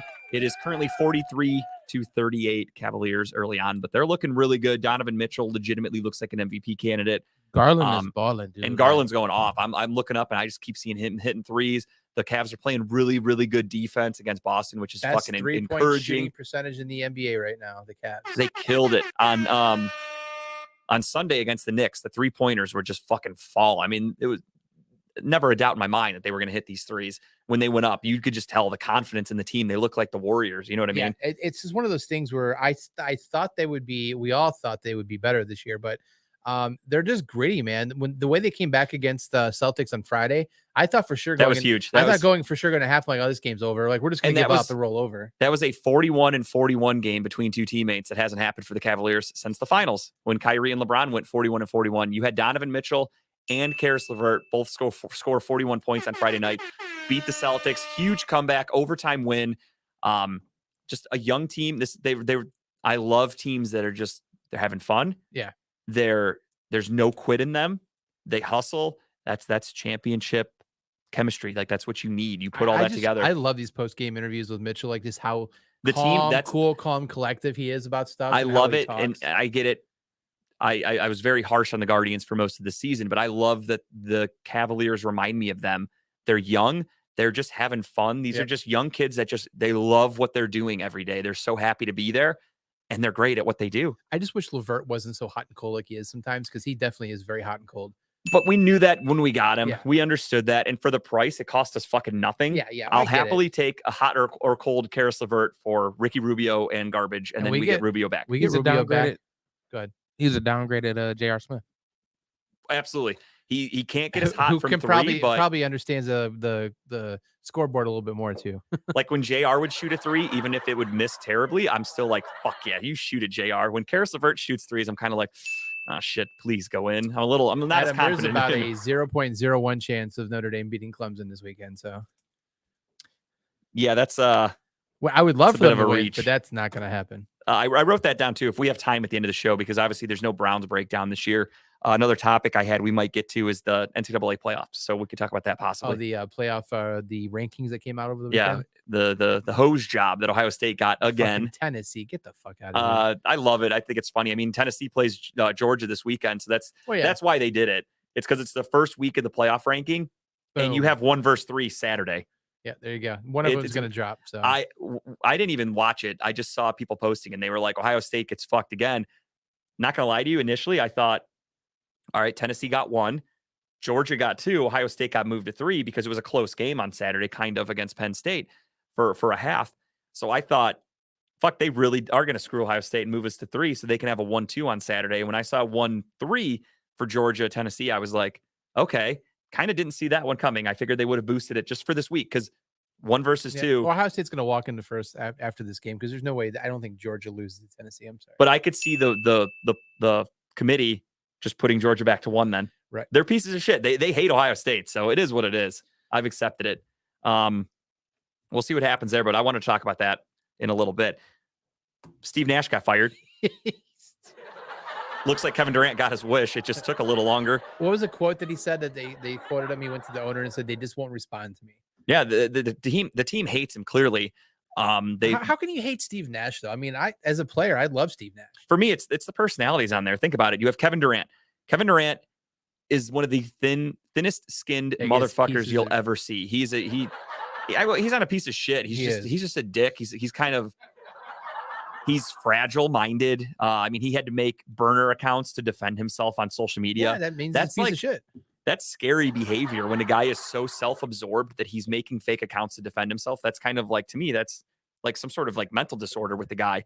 Like severe depression almost, I would say that he loves himself so much that he has to defend himself as somebody else is like, that's crazy. That's fucking weird to me. He's on the perfect team for this though. You have Ben Simmons, a guy who's afraid to shoot a basketball. Did you see him go up that dunk to Durant the other night? No. He had like a breakaway. All you do is just dunk it, and he stepped and give it back to Durant and step off the side. I saw one story we'll get to Kyrie also because of what he said, or Hitler, if you want to call him that. Kyrie Irving passed the ball to Ben Simmons for a wide open shot, and the cameras and audio caught him going, "Shoot the fucking ball!" Like he was mad and yelled at Ben Simmons, and Ben Simmons didn't shoot it. And after the game, they were like, "Kyrie, why'd you yell at Ben Simmons to shoot the ball?" And he's like, you just get caught up in the game sometimes. Like, I didn't even realize that, who had the ball. I just wanted him to shoot. I was feeling it. He like tried to back down on what he said. I forgot exactly what the quote was, but he tried to kind of downplay it of like, we were in the heat of the game. It is what it is. No ill will. But I feel like he was taking it out on Ben Simmons of like, dude, you fuck you, shoot the ball. And next thing you know, Ben Simmons is out for 2 games. That entire team is just a walking fucking head case. And then we get to Kyrie Irving. Speaking of head cases, Steve Nash got canned. He's going to get replaced by Ike Ekwonu or whatever the fuck his name is. A great coach, which I don't know even if he's going to turn the fucking team around now. What a weird thing to happen, though. He, of course, was the head coach of the Boston Celtics, took him to the finals last year. I'm personally, as a Cavs fan, I'm like, fuck, this guy's going to be great. This team's going to be really good for the foreseeable future. And then he gets caught up in some fucking sexy scandal, and he's suspended. You say sexy scandal? Very sexy scandal. Very sexy. But what a spit in the face to women, and because now he's gonna get rehired to another job and whatever. And yeah, he gets quote unquote canceled, but now just gets to go right to work because they're like, we wish him the best. We're granting him his option to go to another team. Does that mean he's not like suspended anymore now? I don't think so because it was a Boston Celtics suspension. It was a team suspension. It wasn't a league suspension. So now Boston looks like the good guys for suspending him. Yep. And now it's like, well, it's no longer our problem. Which is super ironic because Boston fans are the most fucking misogynistic, fucking racist pieces of shit in the world. And they're coming out of here smelling like roses. Like, well, we always had your back, black women. Don't you worry. Here in Boston, we love you. We respect you. They're so full of shit. Let's get back to Hitler, though. He gets to go start fucking coaching Adolf Jr.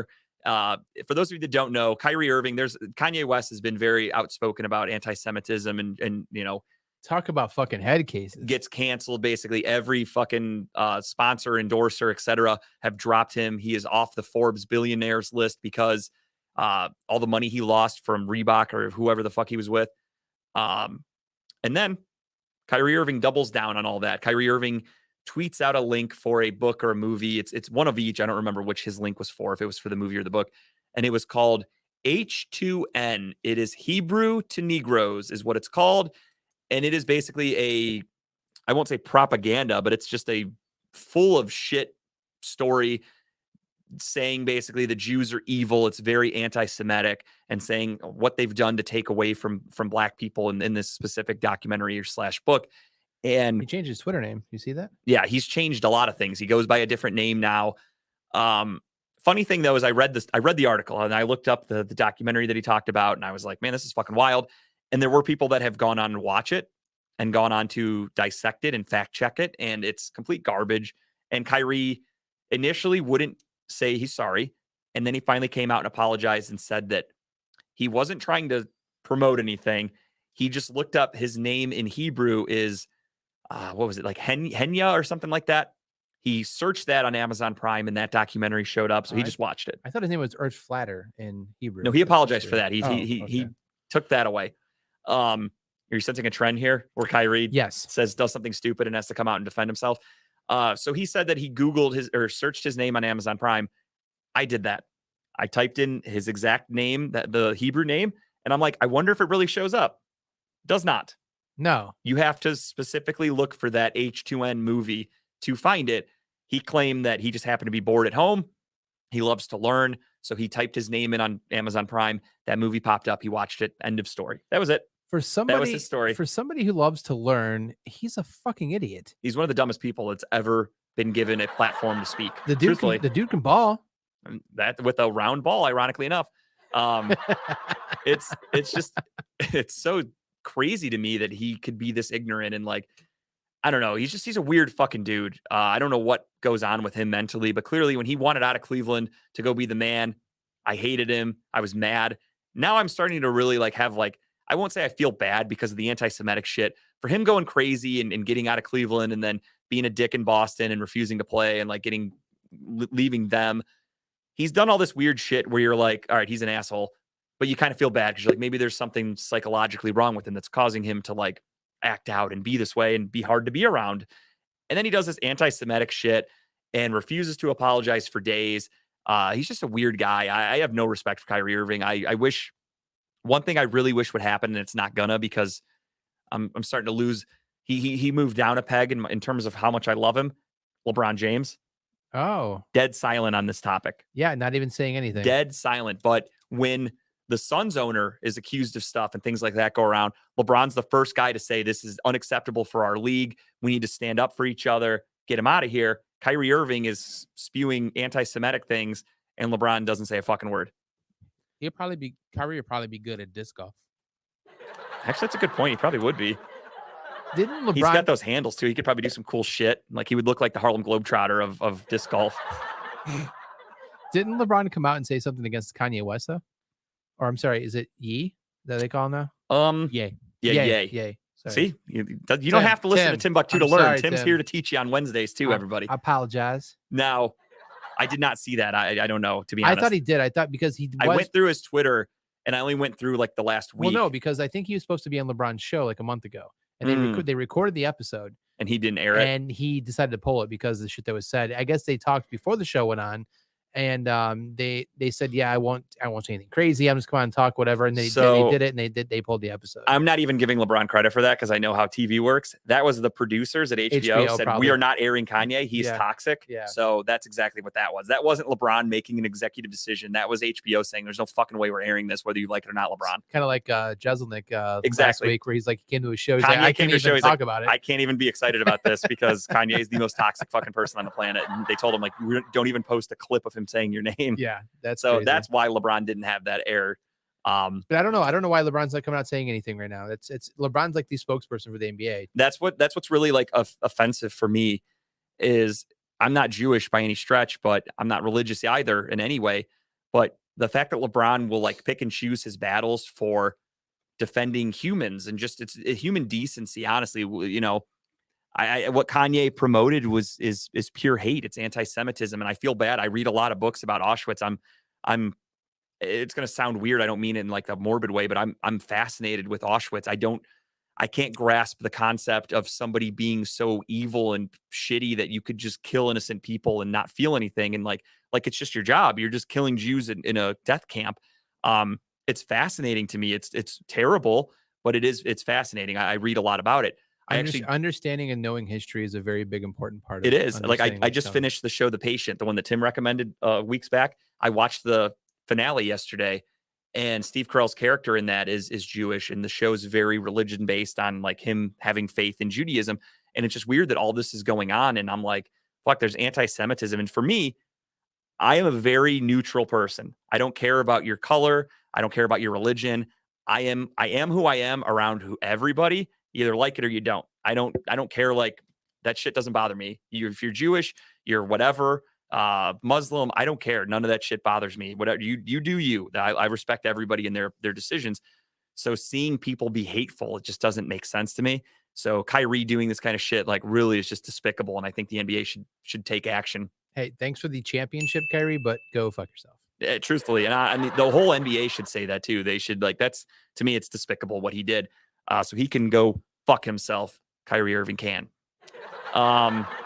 Let's get to picks. Let's run through these really quick. It was a sad 5 minutes of conversation there. I feel bad now. Yeah, just speak of the truth. That's what we do here on the show. Not everything can be, rainbows and unicorns. Sometimes you got to get a little dark. Speaking of dark, these fucking picks. Dark week last week. Well, actually, we don't have a picture for this, Tim, so it's not a big deal. You can just throw nothing up. We'll do the college football. We'll break that down really quick. You cool with that? We don't need anything for that. We can just riff, as the kids say. The college football playoff rankings came out yesterday. Number 1, as we had already mentioned, Tennessee Volunteers. Number 2, the Ohio State Buckeyes. Number 3, the Georgia Bulldogs. And then now we get into the nitty gritty. And you've got, let me find it here. Where is it? I'm going to pull it up so I don't fuck it up. And of course, why would it be the main thing on their fucking page? I'm just trying to get the playoff bracket without any sound playing either. That would be ideal. All right. So you have Tennessee, you have Clemson at 4, you've got Michigan at 5, and you have Alabama 6. TCU undefeated, getting no love because they never will. They have a bad schedule too. That's why. Yeah, the Horned Frogs don't play anybody that good. Plus, your name's a Horned Frog, so it's hard for them to get. And your last good player, realistically, honestly, was LaDainian Tomlinson like 20 years ago. So you got to be a little bit better than that.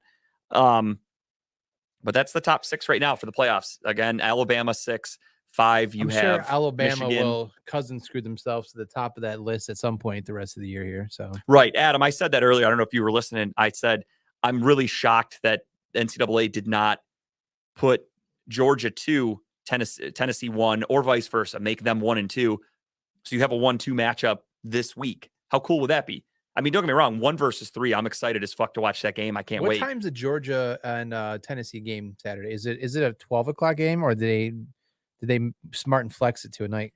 I really don't know. They're in the SEC, so I mean their time zone is the same, but they might still make it like a mid-afternoon game. But I don't know. I didn't look. I guess NCAA is not in to make money ratings. I guess. I mean they should be, but you would want that as like a primetime game, I would think, right? You would think. Let me look here. I got it right here. 3:30. Yep. Okay. CBS. Tennessee at Georgia. 3:30.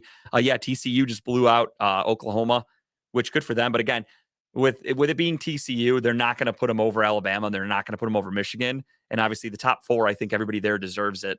5 and 6, I think Michigan deserves to be there. So they're just not going to put them over Alabama unless Alabama loses again or does something like play an unranked team and only win by a field goal or something like that. There's ways they can bounce Alabama, but it's not going to be easy. It's tough. I think Michigan should be moved to 10 at least because fuck them. And I think NCAA learned a little bit of a lesson last year with Cincinnati. Nothing against Cincinnati. Nothing against their head coach, not Ryan Day. What the fuck's his name? Luke Fickell. I was having a brain fart there. No offense to them. Kudos to what they did last year. It was incredible. But I think college football kind of learned, like, we can't put these shitty teams in there. They're no contest. Yeah. No, there's no reason we need to sit there and watch Cincinnati. They kind of had to though last year, just because Cincinnati was the story of the year. They were. I mean, it just shows you though that you can have this team whose schedule isn't that tough go undefeated, and then when the lights get real bright and you're playing these, this is why I cannot wait for it's the ugly. 12. I can't wait for the 12-team playoffs to come in 2 years. Is it 2 years? I think yeah. That's why I can't wait for, because you're going to have some real assings the first weekend of playoffs, because these teams are going to get, fucking blown out the door. And I'm okay with that. I think that's fun. I mean, it's fun to watch those kind of games. They're going to make it as close to March Madness as you can. And then March Madness, same thing. You have a 1 versus 16 in most of the time. I would love unless you're Kentucky. I would love a 64 team and a college football playoff at the end of the year. I would love, just like 15 games a day for the first weekend where I'm at work and they're like, fuck, there's a game starting at 11 o'clock. And I'm like, there's college football on every channel. How fun would that be? That would be nuts. That would literally be insane. September Madness or whatever. The problem is each team and game would need a week in between it. So that would take the whole year. So your whole college football season basically would be the tournament. And I don't think those kids are going to sign up for that. Now, even though they're getting paid, I still don't think they're interested in that. All right. With that being said, we will now get into picks. We will power through these here. Quick update on the score for those of you keeping track at home. Nobody cares. Still winning now. Somebody on the team that tends to be right quite often has moved up within 2 games. Take a look at that, ladies and gents. 77 to 40, 77, 44 and 1 to Kyle's 79, 42 and 1. I had to make it close. I had to let you back And the in the game Cavs a little are bit. Yeah, choking. They're letting it go right now. It's getting ugly. And if Tatum hits this, that might be ball game. Ooh, thank God. Well, I mean, it's going into half. They always kind of this whatever. Then JB lights that fire at halftime, and they come out swinging. Yeah, I'm worried. I don't know if we have another epic comeback against Boston in us within a week. That's asking quite a bit. Speaking of asking quite a bit, the Texans, did they even stand a fucking chance against the Eagles tomorrow? No. No chance. If you have Hurts and AJ Brown, start them. And I would say start Philly's defense maybe too. Yeah. They acquired a little bit of talent over the trade deadline. They got Robert Quinn. And Houston's just not very good. I think you have a very disgruntled locker room, as we said earlier with the Brandon Cook situation. You say disgruntled? Yeah, they all just take their grundles out. They disgruntle after practice. Very disgruntled team. But yeah, I mean, you have a very just pissed off Brandon Cooks, who I wonder if he's even going to play. I honestly don't know. I know he's going to have hamstring issues this week. He didn't practice yesterday, so that was the big rumor. Everybody said Brandon Cooks not spotted at practice. Usually on trade deadline day with a guy whose name is linked, that means he's getting traded. And he did not get traded. He immediately went to Twitter to voice his displeasure, and they have a game 24 hours or 48 hours later from his tweet. So don't think things are going to go very well for Houston. Yeah, he went questionable. I saw on my sleeper app that Brandon Cooks went from healthy to questionable yesterday. Yeah, so that's why I'm guessing he's not going to play. He's probably so fucking mad. He might sit out for the rest of the year. I wouldn't blame him one bit. He's going to pull a Watson and say, fuck this team. Trade me. I do not want to be here. I would love that. Come to Cleveland, buddy. We'll take you in a heartbeat. We're both going Philly. That's a pretty easy one. Next up, pretty interesting matchup. You have a 4-3 Los Angeles Chargers. I always want to call them San Diego still. I'm not used to that, which is weird because it hasn't even been, it's been one full season, I guess. I can comfortably call them the Guardians. That's like not even a thing anymore. Where because we're local, we get shoved down. That is true. That is true. For the Chargers, I constantly want to call them San Diego, but the LA Chargers 4-3 against the 4-4 Falcons in Atlanta. I'll let Kyle start this one off. I think it's going to be a good game and probably closer than Did I catch you off guard when I did that? You kind of were like shit. Wait. No, I'm taking the Chargers in this one though. Yeah, Adam, he gets rumored, excuse me, a lot because he just has a huge contract. That's his biggest problem. He's a very, very good player, but he's not. I think his contract's like $18 million a year. He's not an $18 million a year player. He's not. He's damn good, but he's not that good. So teams are like, okay, we'll take him, but Houston, you have to eat some money. And Houston's refusing to do it. And that's exactly why he's still on the team right now, from what I've read. So we'll see what happens to him in the offseason. But there's always a spot on this roster for you in Cleveland, especially come play with Deshaun. Back to Kyle's pick. I said Chargers. Oh, you did? Oh, I'm sorry. Yeah. I was reading and talking. No, it's okay. You're multi-talented over there. I don't want to interrupt your feng shui flow you got going on today. I, too, am going with the Chargers. I think they will win on the road. They're coming off a bye week. Keenan Allen says he's healthy. They got some guys back. Joe Staley, yeah, I would say so. It depends on how they lose, too. I mean, again, they've suffered a lot of injuries. You lose Rashawn Slater. You lose J.C. Jackson, your big offseason defensive addition. You're without Bosa for a while. You've been without Keenan Allen. Mike Williams has gotten hurt. You've had a lot of injuries for the Chargers. So I think there are some good excuses for Staley. I think he does take a lot of gambles. And if any fans out there want to be mad at their head coach for going for it on 4th down, the Chargers should be mad. Chargers fans should be mad at Joe Staley way more than a Browns fan should ever be mad at Stefanski, because they go for it way too often and their success rate is not great. I did not see the Chargers being this up and down all year like they have been so far. No, I was worried. I mean, the AFC, I thought they were going to be AFC in general. I thought they were going to be like amazing with that defense they brought in. The AFC West, I should say also. I thought you were going to have 4 playoff teams almost coming out of the West. Like they were that fucking good on paper. The Raiders suck. The Broncos are ass. And now you have a very beatable. I mean, the Browns should have fucking beat them. I'm still mad about that game. Los Angeles Chargers. Chiefs, they're legit. No question about that. But yeah, I think the Chargers come away with the victory here, coming off the bye week. They're healthy. It's only a 3-point spread, though, with Vegas. So they think it's going to be a close one, kind of a toss-up. But give me the Chargers. Dolphins and the Bears. For me, this one's a pretty easy pick. I think Bears. They're not going to be able to work in Claypool. He doesn't know the playbook yet. He might get a few snaps, but I don't think he's going to be a big factor. And on defense, you take away, they traded Robert Quinn, then they trade Roquan Smith in consecutive weeks. Roquan Smith, as I said earlier, is the number one linebacker in football in terms of tackles and making some big plays. That's a huge loss. Yeah. And I think that's going to bite them in the ass against a very explosive offense when they want to be Miami Dolphins. So give me Miami here. Yeah, I agree with you. Take the Dolphins here. I don't think it's going to be much of a game. But yeah, Dolphins for sure.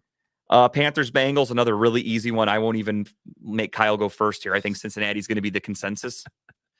Yes, I will. Or actually, maybe I shouldn't get that cocky. PJ Walker's looked good. Maybe I shouldn't get that cocky. Watch them come out and beat the Bengals. No, give me the Bengals here. If they lose this game, I'm happy they lose, but I'm taking the Bengals. Yeah, no, don't get me wrong. I am rooting for the Panthers. I hope if I'm Carolina, sorry, but I'm starting Baker Mayfield. He can beat Joe Burrow and the Panthers somehow. It's true. He does start Baker Mayfield. He does play well against. He plays very well against them. So let's go with that. But I will be taking the Bengals. Next up, NFC North matchup, Battle of Garbage. Green Bay against Detroit. It's the turkey game. I'm surprised they didn't wait for this to play over Thanksgiving. I want to eat a bunch of turkey before the game so I can fall pass out and asleep sleep. and pass out. Yeah, give me the Packers on this one. I think Aaron Rodgers. I don't know what the fuck's going on with the Packers, but I can't imagine they lose to the Lions. Yeah, I'm with you. I mean, Aaron Rodgers has shown some grit. The team's kind of clicking. Last week against Buffalo, I think they were in it when I thought they could have gotten blown out. Shows that they can kind of put it together when they need to. Yeah. I think against Detroit is a good, there's a burp, a good preseason game almost for them, or exhibition game, if you will. But it's going to be close. I'm not saying they're going to blow them out by any stretch because Green Bay is not good at all. Yeah, but Lions are also down, their tight end. Yeah, Lions just traded Hawkinson. I think it's going to kill the locker room. They kind of know that they were sellers, not buyers at the deadline. So I think it might. I mean, more touches for St. Brown, I think, which would be great for me, but that's pretty much it. You're 1-6, and you just traded one of your best offensive players in TJ Hawkinson. I think it could make a lot of guys kind of go, well, fuck it, I'm not going to try as hard this week. That could be a problem. It's a losing culture. Does that mean Dan Campbell is? He should have been a couple of weeks ago, in my opinion. I think he sucks ass. Colts, Patriots. This one, give me the Patriots. The Colts, I'm not a fan of. They just fired their offensive coordinator, kind of scapegoating him for their woes that they've had this year. Jonathan Taylor's injury just flared up again. They're sticking with Sam Ehlinger. They lost Naheem Hines. Zach Moss isn't acclimated up to speed, so you could be without Taylor. You could be forced to use Zach Moss in an emergency situation where he might not be ready. With a second-year quarterback who's only playing for his second week, could be a recipe for disaster. Give me the Patriots. Yes. I'm not trying to copy you here today, but yeah, give me the Patriots. I mean, not every week is going to be me gaining multiple games on you. It's going to happen again for sure, but it's not going to be every week. You understand? So that will never happen the rest of the season. And I'm okay with that. With only being down 2 games, I just need one here, one there, and next thing you know, I'm in the lead. Give me the Patriots here. Bills and Jets. This is where Kyle's going to stick with the Jets, and I will get another win with the Bills. I am not going Kyle to loves lie. Picking the Jets. I am not going to lie. Part of me is like, is this the week the Jets surprise me? But no, give me the Bills. My buddy who's a Jets fan, we were doing our predictions today in our group chat. We always fuck around. I always give astronomical losses for the Jets just to be a dick. And my buddy asked today, he goes, where's your predictions at, everybody? And my Jets fans friend goes, is this the week the Jets shock the world? And I said, I'll be shocked if you lose by less than 20. And I stand by that. That's my bold prediction for the week. Writing it down. Buffalo wins. And I'm saying Buffalo wins by 20 or more. So that's the spread. 20. I'm giving them 20. It's a very, very bold pick. Spread's at 12.5. Yeah. Yep. So I'm going 20. I think they win by almost 3 touchdowns. All right. You're going Buffalo, I assume? Yes. Okay. I thought about the Jets. I could tell you were thinking. The wheels were kind of spinning today when I was thinking about what teams to take here. I'm like, God, that'd be a hell of a upset. I know you're going Buffalo, but no, I can't do that. Or it's too close for comfort right now. This is an interesting one. You have the 6-1 Vikings who have looked beatable at times, but they're 6-1. So kudos to them. Yep. And they're facing a Commanders team who are going with Tyler Heineke again. And Tyler Heineke, all that fucking guy does is win. Yep. But I'm going Minnesota. Yeah, and this is where my bold predict comes in this week. I'm going to say the new acquired tight end has 2 touchdowns this week. Irv Smith is injured. TJ Hawkinson will have to play a little bit to fill in the gap there, so he could get some playing time. So your bold prediction is 2 touchdowns from TJ? Yep. Okay. And a Minnesota win, you said? Yep. Vikings win. TJ +2 is all right there. TJ, who's your mama? I hated that fucking guy when he played on the Bengals. TJ, who's my daddy? TJ Hushimajara. I hated him so much. I hated Ocho Cinco. I hated everything about him. How can you hate Ocho Cinco? I'm a Browns fan. It's easy. I hate everybody that's not on the Browns pretty much. I love his cockiness. I figured you'd love him. He's really cocky back in the day. I like him now that he's out of the football. Like Yeah. I really appreciate him now. But when he was there and he was sending them Pepto and like fucking with them and talking shit, and then he'd go out and just dominate us. Fuck that guy. I hated him. He brought his own gold jacket. To When the they're sideline. dumping beer on him on the sidelines, I was like, fuck yeah, dump more. Like Who was the one that put the cell phone in the field at the end of the field goal and called someone at the after he scored a touchdown? Joe Horn did the cell phone. Was it thing Joe Horn? Okay, many all years right. ago. Yeah. I'm just trying to think because each one of them had like their own. Because Like, it was an old school. It was New flipped it Orleans. up, He yeah. did the flip phone and he got fined for it. That's right. That was Joe Horn. Okay. Las Vegas shitty Raiders against the Jacksonville shitty Jaguars. This is the prison game of the week, I think. You know how much of a prison game it is? I didn't even fucking write it down. Oh, really? Yeah, it shows you it's such a bad game. He's not even picking. He's conceding on this one. I'm going to take Jacksonville on this one though. Oh, this is the game you're going to go opposite. Try to sneak. I mean, the line is 1.5, which is damn near a wash. It's in Jacksonville. That's a hell of a trip for Vegas to move. They got to play at 1 o'clock, which for them is 10 o'clock in the morning. They suck. They just got embarrassed. Do they come out and show heart and dominate? Or does Jacksonville kind of get it together? Because Jacksonville's been competitive. They're not great, but they've been competitive. Give me the Jags. I got to go with it's a toss-up. I have to go with the home team. As much as I want to try to gain a game here, I have no confidence in the Raiders.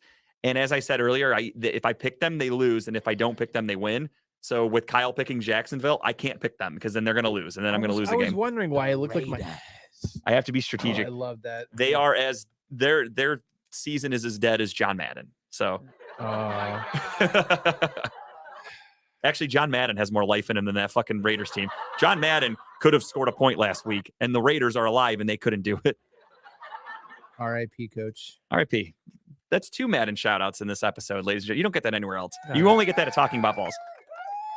Seahawks and Cardinals, NFC West matchup. This is a tough one. Seahawks are looking legit. The Cardinals look like ass. Give me Seattle. That's who I have circled. Do you really? I have Seattle circled. Give me the Seahawks here. All right. I don't know. I've bet against Seattle too much this year. That's where I'm at. I'm at the point where they're 5-3. They look like they're a legit team. The Cardinals are 3-5. They look like shit. I can't bet against the Seahawks until they give me a reason to, and I can't bet on the Cardinals until they give me a reason to. So for me, it's a perfect storm. I could easily see the Cardinals winning this game, but I'm not gonna pick that because they've yet to show it. It's like when I play roulette at a casino, I'm an idiot. I don't care about like the numbers. I pick colors and odd, even shit like that. Yep. So for me, I look at the board and I'm like, okay, 4 black have hit. It's got to be red, right? And then I pick red. That's kind of my thought process. And that's so why right they here, put that stuff up on the Oh, screen they to get sucker you right in. to get you. It's like, oh, and that's why I have to pick the Seahawks here because I'm like, I'm not going to do that where it's like, well, they got to lose, right? Kingsbury should have been fired a long time ago, no question. Yeah, I can't. Horrible coach. Oh, is Carr getting benched? I'm sorry, I didn't see that. I don't know who's their backup. I honestly don't know. It's a kid from the Browns last year that almost beat him. He went there. I don't know if they have another backup. I forgot his name. We played him in that one game, the Raiders. We had to do the COVID game. We had the Is kids it start. Nate something? I don't remember, honestly. I don't know. I don't remember. Who cares? Yeah. Moving on. Rams and Buccaneers, another weird game. Battle of last year's playoffs. Who the fuck are the Rams this year? Who the fuck are the Buccaneers? This is another game. 3-4 against 3-5. Two teams What that an ugly. cannot find their identity. They have Jared Stidham. I forgot they had him. But who's the other kid? They had, if anybody could look it up, who's their third string? Because I know it's the kid that was in, he started for us last year. That Is one that Nate game. Milligan or Miller or something or Something like that. I can't remember. Fuck. All right. This is Kyle's pick first here, though, for Rams and Buccaneers. Yeah, give me the Rams in this one. I hope to God they win. They should win. But yeah, give me the Rams here. They should. Nick Mullins. Was it Nick Mullins? Wasn't it?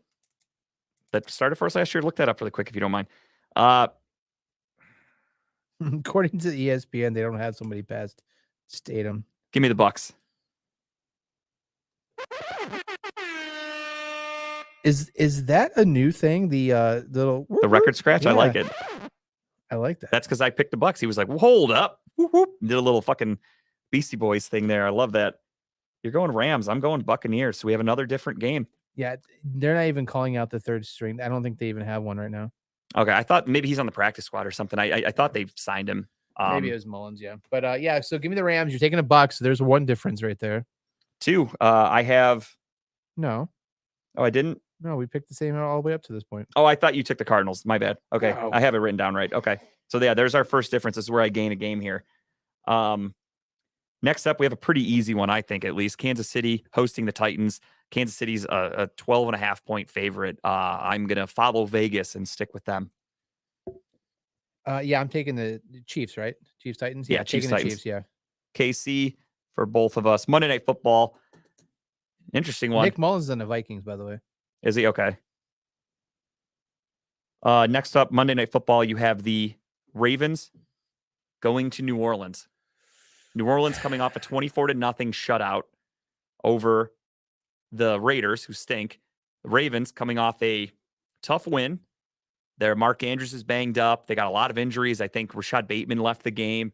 A lot of injuries on offense. Their offensive line sucks. They did acquire Roquan Smith, but again, it's his first game there. He's only been there for a few days.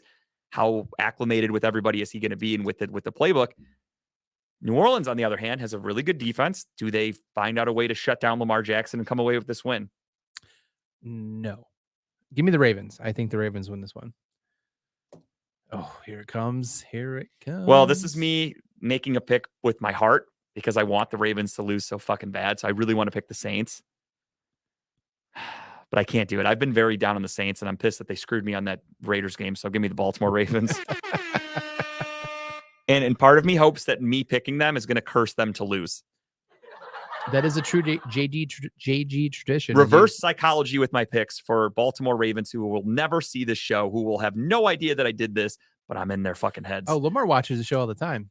Well, it's not like he's out there getting paid. He's got nothing else to do. He's living on a budget right now until he gets a contract. So you could gain one game this week, huh? All right. Yeah, I could gain one. I can live with that. That's picks for the week. Let's get to just the tip. Tips. Can you guess what kind of tip is going to be?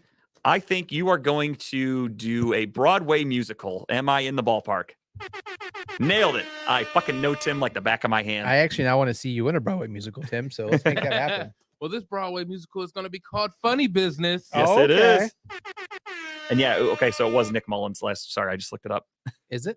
That he started for us last year. Yeah. Yeah, but he's not in the Raiders though. No, I just looked up his Oh, name. okay, I wanted to okay, make sure okay. I knew who it was. Sorry, Tim. Yeah, No, my bad. You're good. You're good. We always enjoy you guys talking about balls. So today I'm bringing another comedy show. This comedy show is put on by Redline Radio themselves. I was just gonna say who you blocking out, but never mind. You're over your own fit picture right now. I like that. I'm over my own. Live action pictures. Not only does he do it when there's food involved, Tim is double dipping right now. He's got himself over himself. I like that. Double the fun, baby. It's more like quadruple because I'm already double the fun. He's biggie sized. Well, Funny Business for November 18th is going to be at one of our wonderful sponsors, Lucy's Seafood Steakhouse. And it is going to be a great show. I Am Chad is on this show, as well as Ulysses Dickerson. They were on the last show I just did. But we also have GW Nail, Key Silly, and Redline's own Sean Boyd, who does Just Therapy every Monday from 7 to 9. But it's also sponsored by Dynatech. So our sponsors are coming together to put one big show together. That's awesome. What makes this show even more amazing is I will be headlining. Oh, so you're going on last? Yes, I'm going on last. What? My man, what time do you think that'll be? Well, it's not a black show, so we might start on time. Okay. Maybe it'd be a couple minutes late. I don't know how it's gonna work because we do have black comedians. That's true. They might run the light a little bit. You never know. Right. But it will be hosted by our very own Dynamite Dave and Lex Vegas. Hell yeah. So I think this will be an exciting show. Tickets are only $10. I got tickets myself if you want to buy some. It's gonna be, like I said, this is gonna be a dope show. It's a nice venue, good food, good drinks, good prices on drinks and food. And the sound is actually pretty good for locations. Some places don't have greatest sound as Lucy's does, and it's a really good spot. So come out and enjoy us. Get to meet a lot of people from Redline because I'm pretty sure a lot of people will be here.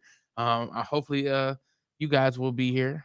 So that's what I was going to ask. That's why I was asking when you were going, because I forgot we told Lee we'd be on his show for his birthday special. So, well, luckily Studio One's not far from Lucy, so I want to swing by. That's why I'm trying to make sure especially you, I want to make sure I see your set, especially. So I think we can do the so if I go to Lee's show, he hasn't told me anything. I don't know what he's planning on doing, but if we can get into his show early, because we're not on for the whole thing. I think he's going to have a ton of people like doing different segments. So if we can do Lee's and then I can leave Lee's and the Studio One and go right to Lucy's, I want to catch Tim. So that's my plan.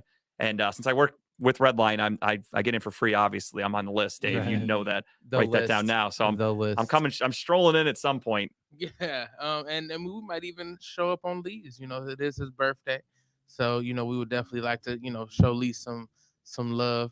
His birthday is the next day. At least is the birthday episode. So just come out and have a good time with us, guys. Hell yeah. We'll see you there. Yeah, that'd be hell of a fun night to go do one show, then just drive over and watch the end of that show, get a beer or two. That's why I was hoping, like, I didn't know the lineup, but I was just going off the pictures. I was like, cool, is Tim opening? Because that'd be fucking perfect. I'll go watch Tim, and then I can get to Studio One for the show at 8. But it's flipped. Now it's flipped, but then I can just do Money's Crazy Mind early. Go after the first hour. There we go. Boom. Okay, perfect. Lee's show, then we'll drive over and watch Tim kill it. Double dipping with Redline. Look at that. Double dipping is just the theme of the day. I should have named the episode The Double Dip. The Double Dip. When you dip, I dip, we dip. Just don't put your hands up on my hip. Thank you. Classic song. Sorry, my tip of the week. So it's been a busy week for me. I haven't really done much of anything other than work, and that's pretty much it. I'm getting ready for Vegas next week. But I do remember that 2 weeks ago, Jess and I, my wife, lovely wife, we watched this animated movie called The Pets, the Super Pets, League of Super Pets, has Dwayne The Rock Johnson and Kevin Hart in it. Basically, the storyline is the dog of Superman, and when he came from Krypton to Earth, he also gained powers as well. So he's a dog that can fly, and then he basically rounds up these animals from adoption and turns them into super pets. And it's actually a really funny movie. If you like animated movies, give it a watch. It's an hour and a half long, but I actually laughed at a couple parts. The twist is that eventually these animals get adopted by superheroes. But it's a good movie. I suggest watching it. It's funny. Dwayne Johnson and Kevin Hart together are just funny anyways. What's it on? It's on HBO Max. Okay. Yeah. So if you get a chance to watch it. I laughed at it. It's a good watch. It's funny. So yeah, there's my suggestion and tip of the week. I'll check that out. I actually I have a hot take here, and this is going to probably Tim get the boo button ready. I know you'll want to hit it on me, and I totally understand. I do not like Kevin Hart. Wow. Yeah, that's a record scratch. Yeah, I need 2 of those. I'm not a Kevin Hart fan because first and foremost, I'm a diehard stand-up comedian fan, as is Tim. I don't know if maybe Tim doesn't know this or maybe he doesn't care. Totally your prerogative. Me, I take it very serious. Kevin Hart has been known to not write his own material. He's a terrific performer. Don't get me wrong. Whatever he does, he's great. He gets laughs. But for me, what takes me out of loving his set is knowing he's not writing the material himself. And for me, that's a huge bugaboo with stand-up comedy. I don't like that. So when I see him, like, he's always selling out arenas and good for him, I just personally am like, I can't respect that. You got to write your own material to be a real stand-up comedian, in my opinion. And as far as agree with that statement, though. And as far as his movies, he's funny, but it's also like he's just every movie. There's like it's him being short. It's the same kind of jokes. Like I get it. Him and The Rock. It's always about how much smaller he is in The Rock. Like I get it. The joke is done, guys. Let's move on. You got to partner him with the right co-star. He can't carry a movie by himself. No, he can't. But I think him partner with the right movie, like him with Will Ferrell in Get Hard, was fucking hilarious. So I like that movie, but I didn't love it. It wasn't one of my favorites. I thought those two were good together, but I agree that I think it was Will Ferrell's character wasn't good enough for a Will Ferrell movie, in my opinion, to carry the whole thing. Like Anchorman, that's a legendary character. Get Hard wasn't a legendary character for him. Yeah, I love that. When he lights up that second, he goes, "We're live right now." I don't believe you. That's my favorite fucking thing. I love that so much. Jumanji was good too. Jumanji was good because that had a broader cast. But when it's like Kevin Hart and one other comedian or one other like funny actor, that's who they try to like force in a movie. It's to me, it just gets so redundant. Did you watch a new one with Mark Wahlberg and him? No, it's on Netflix. Oh, actually, yeah, with the friends they go to that resort like Burning Man. Yeah, I haven't watched it yet, but I was going to see you watching. You didn't like it. It was fine. I mean, it was okay. 'Cause Again, I love Mark Wahlberg too. I think Kevin he's Hart was hilarious. just the same exact character. It's yeah. him being like this, oh, I'm the responsible dad, and all of a sudden, oh, my life's getting turned around. I don't know what to do. Like he just does that character a lot. I don't know. I'm bored of it. I've This yet one to I'll check see it. out. He's hilarious when he's given a good script. I'll give him that. So with like the stand up, he performs it well. And with I'm sure with an animated movie, him doing a voice, he's probably fantastic at it because he's a great voice actor. He's got a very unique sound. You'll laugh at it. There's a couple funny parts. I'll watch it for sure, but I want to give that hot take that I don't Such- respect Kevin Hart as a comedian Such at a all, hot slightest bit. Because he's one of like people put him on a list of like one of the best comedians of all time, but he doesn't write his own shit. He's an that's entertainer. that's how I look at it too. You give him a script, he's a fantastic performer, but stand-up comedian should not be a label that he gets. And now my tip. Sorry for the rant. Terrifier 2, the Halloween horror movie, I should say, not Halloween. Damien Leone's Terrifier 2. If you're not familiar with Terrifier, Art the Clown is a sadistic, crazy clown that stalks these women in the original one and just brutally kills people for basically no reason, which is why I loved the first one. Second one goes off script a little bit. This one has more of a plot, more of a story behind it. Art the Clown's still doing really fucked up shit. The movie's got really good special effects, good graphics, things like that, like really fun and disgusting at times. But a really good movie. I really enjoyed it. I watched an illegal stream. I'll admit it. I don't have an app to tell you guys to watch the movie on. I found a bootleg website and I watched it. Well, Terrifier 1's on something, I believe. You can Terrifier watch. 1 is on Tubi. So I saw Terrifier 1 years ago. I think it was on Netflix when it first came out, like 2018 or whenever the hell. And I watched it, loved it, hadn't watched it since. And then when Terrifier 2 came out, I was like, fuck it, I want to see that. So a couple weekends ago, my wife and I, we watched Terrifier 1. And then as soon as it ended, Terrifier 2. We went back to back double feature. Another double dip. Look at that. Dip. Look at That's that. a theme today. So what's the big difference between 2 and 1? Because I love 1. 1 was just twisted and weird as shit. But so without ruining anything, I mean, not that you can really ruin a horror well, I mean, movie, you but get the point of this. there one, is a plot. So you have Terrifier 1 where it's just, you've seen it. He just Yeah. stalks these women and just starts killing anybody that comes into this factory or this warehouse, whatever. And then in Terrifier 2, there's a story behind it where it's a family whose dad was an artist and they find he was drawing Art the Clown. The kids like seeing Art the Clown visions. No one believes him that he's real. Because I think it's years after the event. So they all think that Art the Clown's dead and gone. So because at the end of the first one, spoiler alert, he ends up in the morgue. That's all I'll say. Whether you think he's dead or alive is up to you. So this new movie takes place after that, and it's like, oh, Art the Clown's dead. Don't worry about it. But this kid sees him, and then him and his sister find their dad's sketchbook. He has drawings of Art the Clown, drawings of this like warrior-looking thing, and there's like a magic sword, and like there's history. It's fucking crazy. It goes way off of the first one. It's so different, but So an actual storyline. somewhat. They tried. They tried. Is it still shot kind of like low budget type, like the first one was? Oh yeah, Okay, absolutely. good. It was good though. It was fun. It was just a fun movie to watch. Art the Clown, the kills and the gore and the blood. I love that shit. It's so entertaining to me. So check out Terrifier 2. I really liked it. And that's going to do it for talking about balls, ladies and gentlemen. With that being said, on behalf of everybody here, you make a copy of a copy of a copy, you get that. Thank you, everybody. We'll see you later. Redline Radio LLC is proud to partner with Growing Wings Adult Services for the creation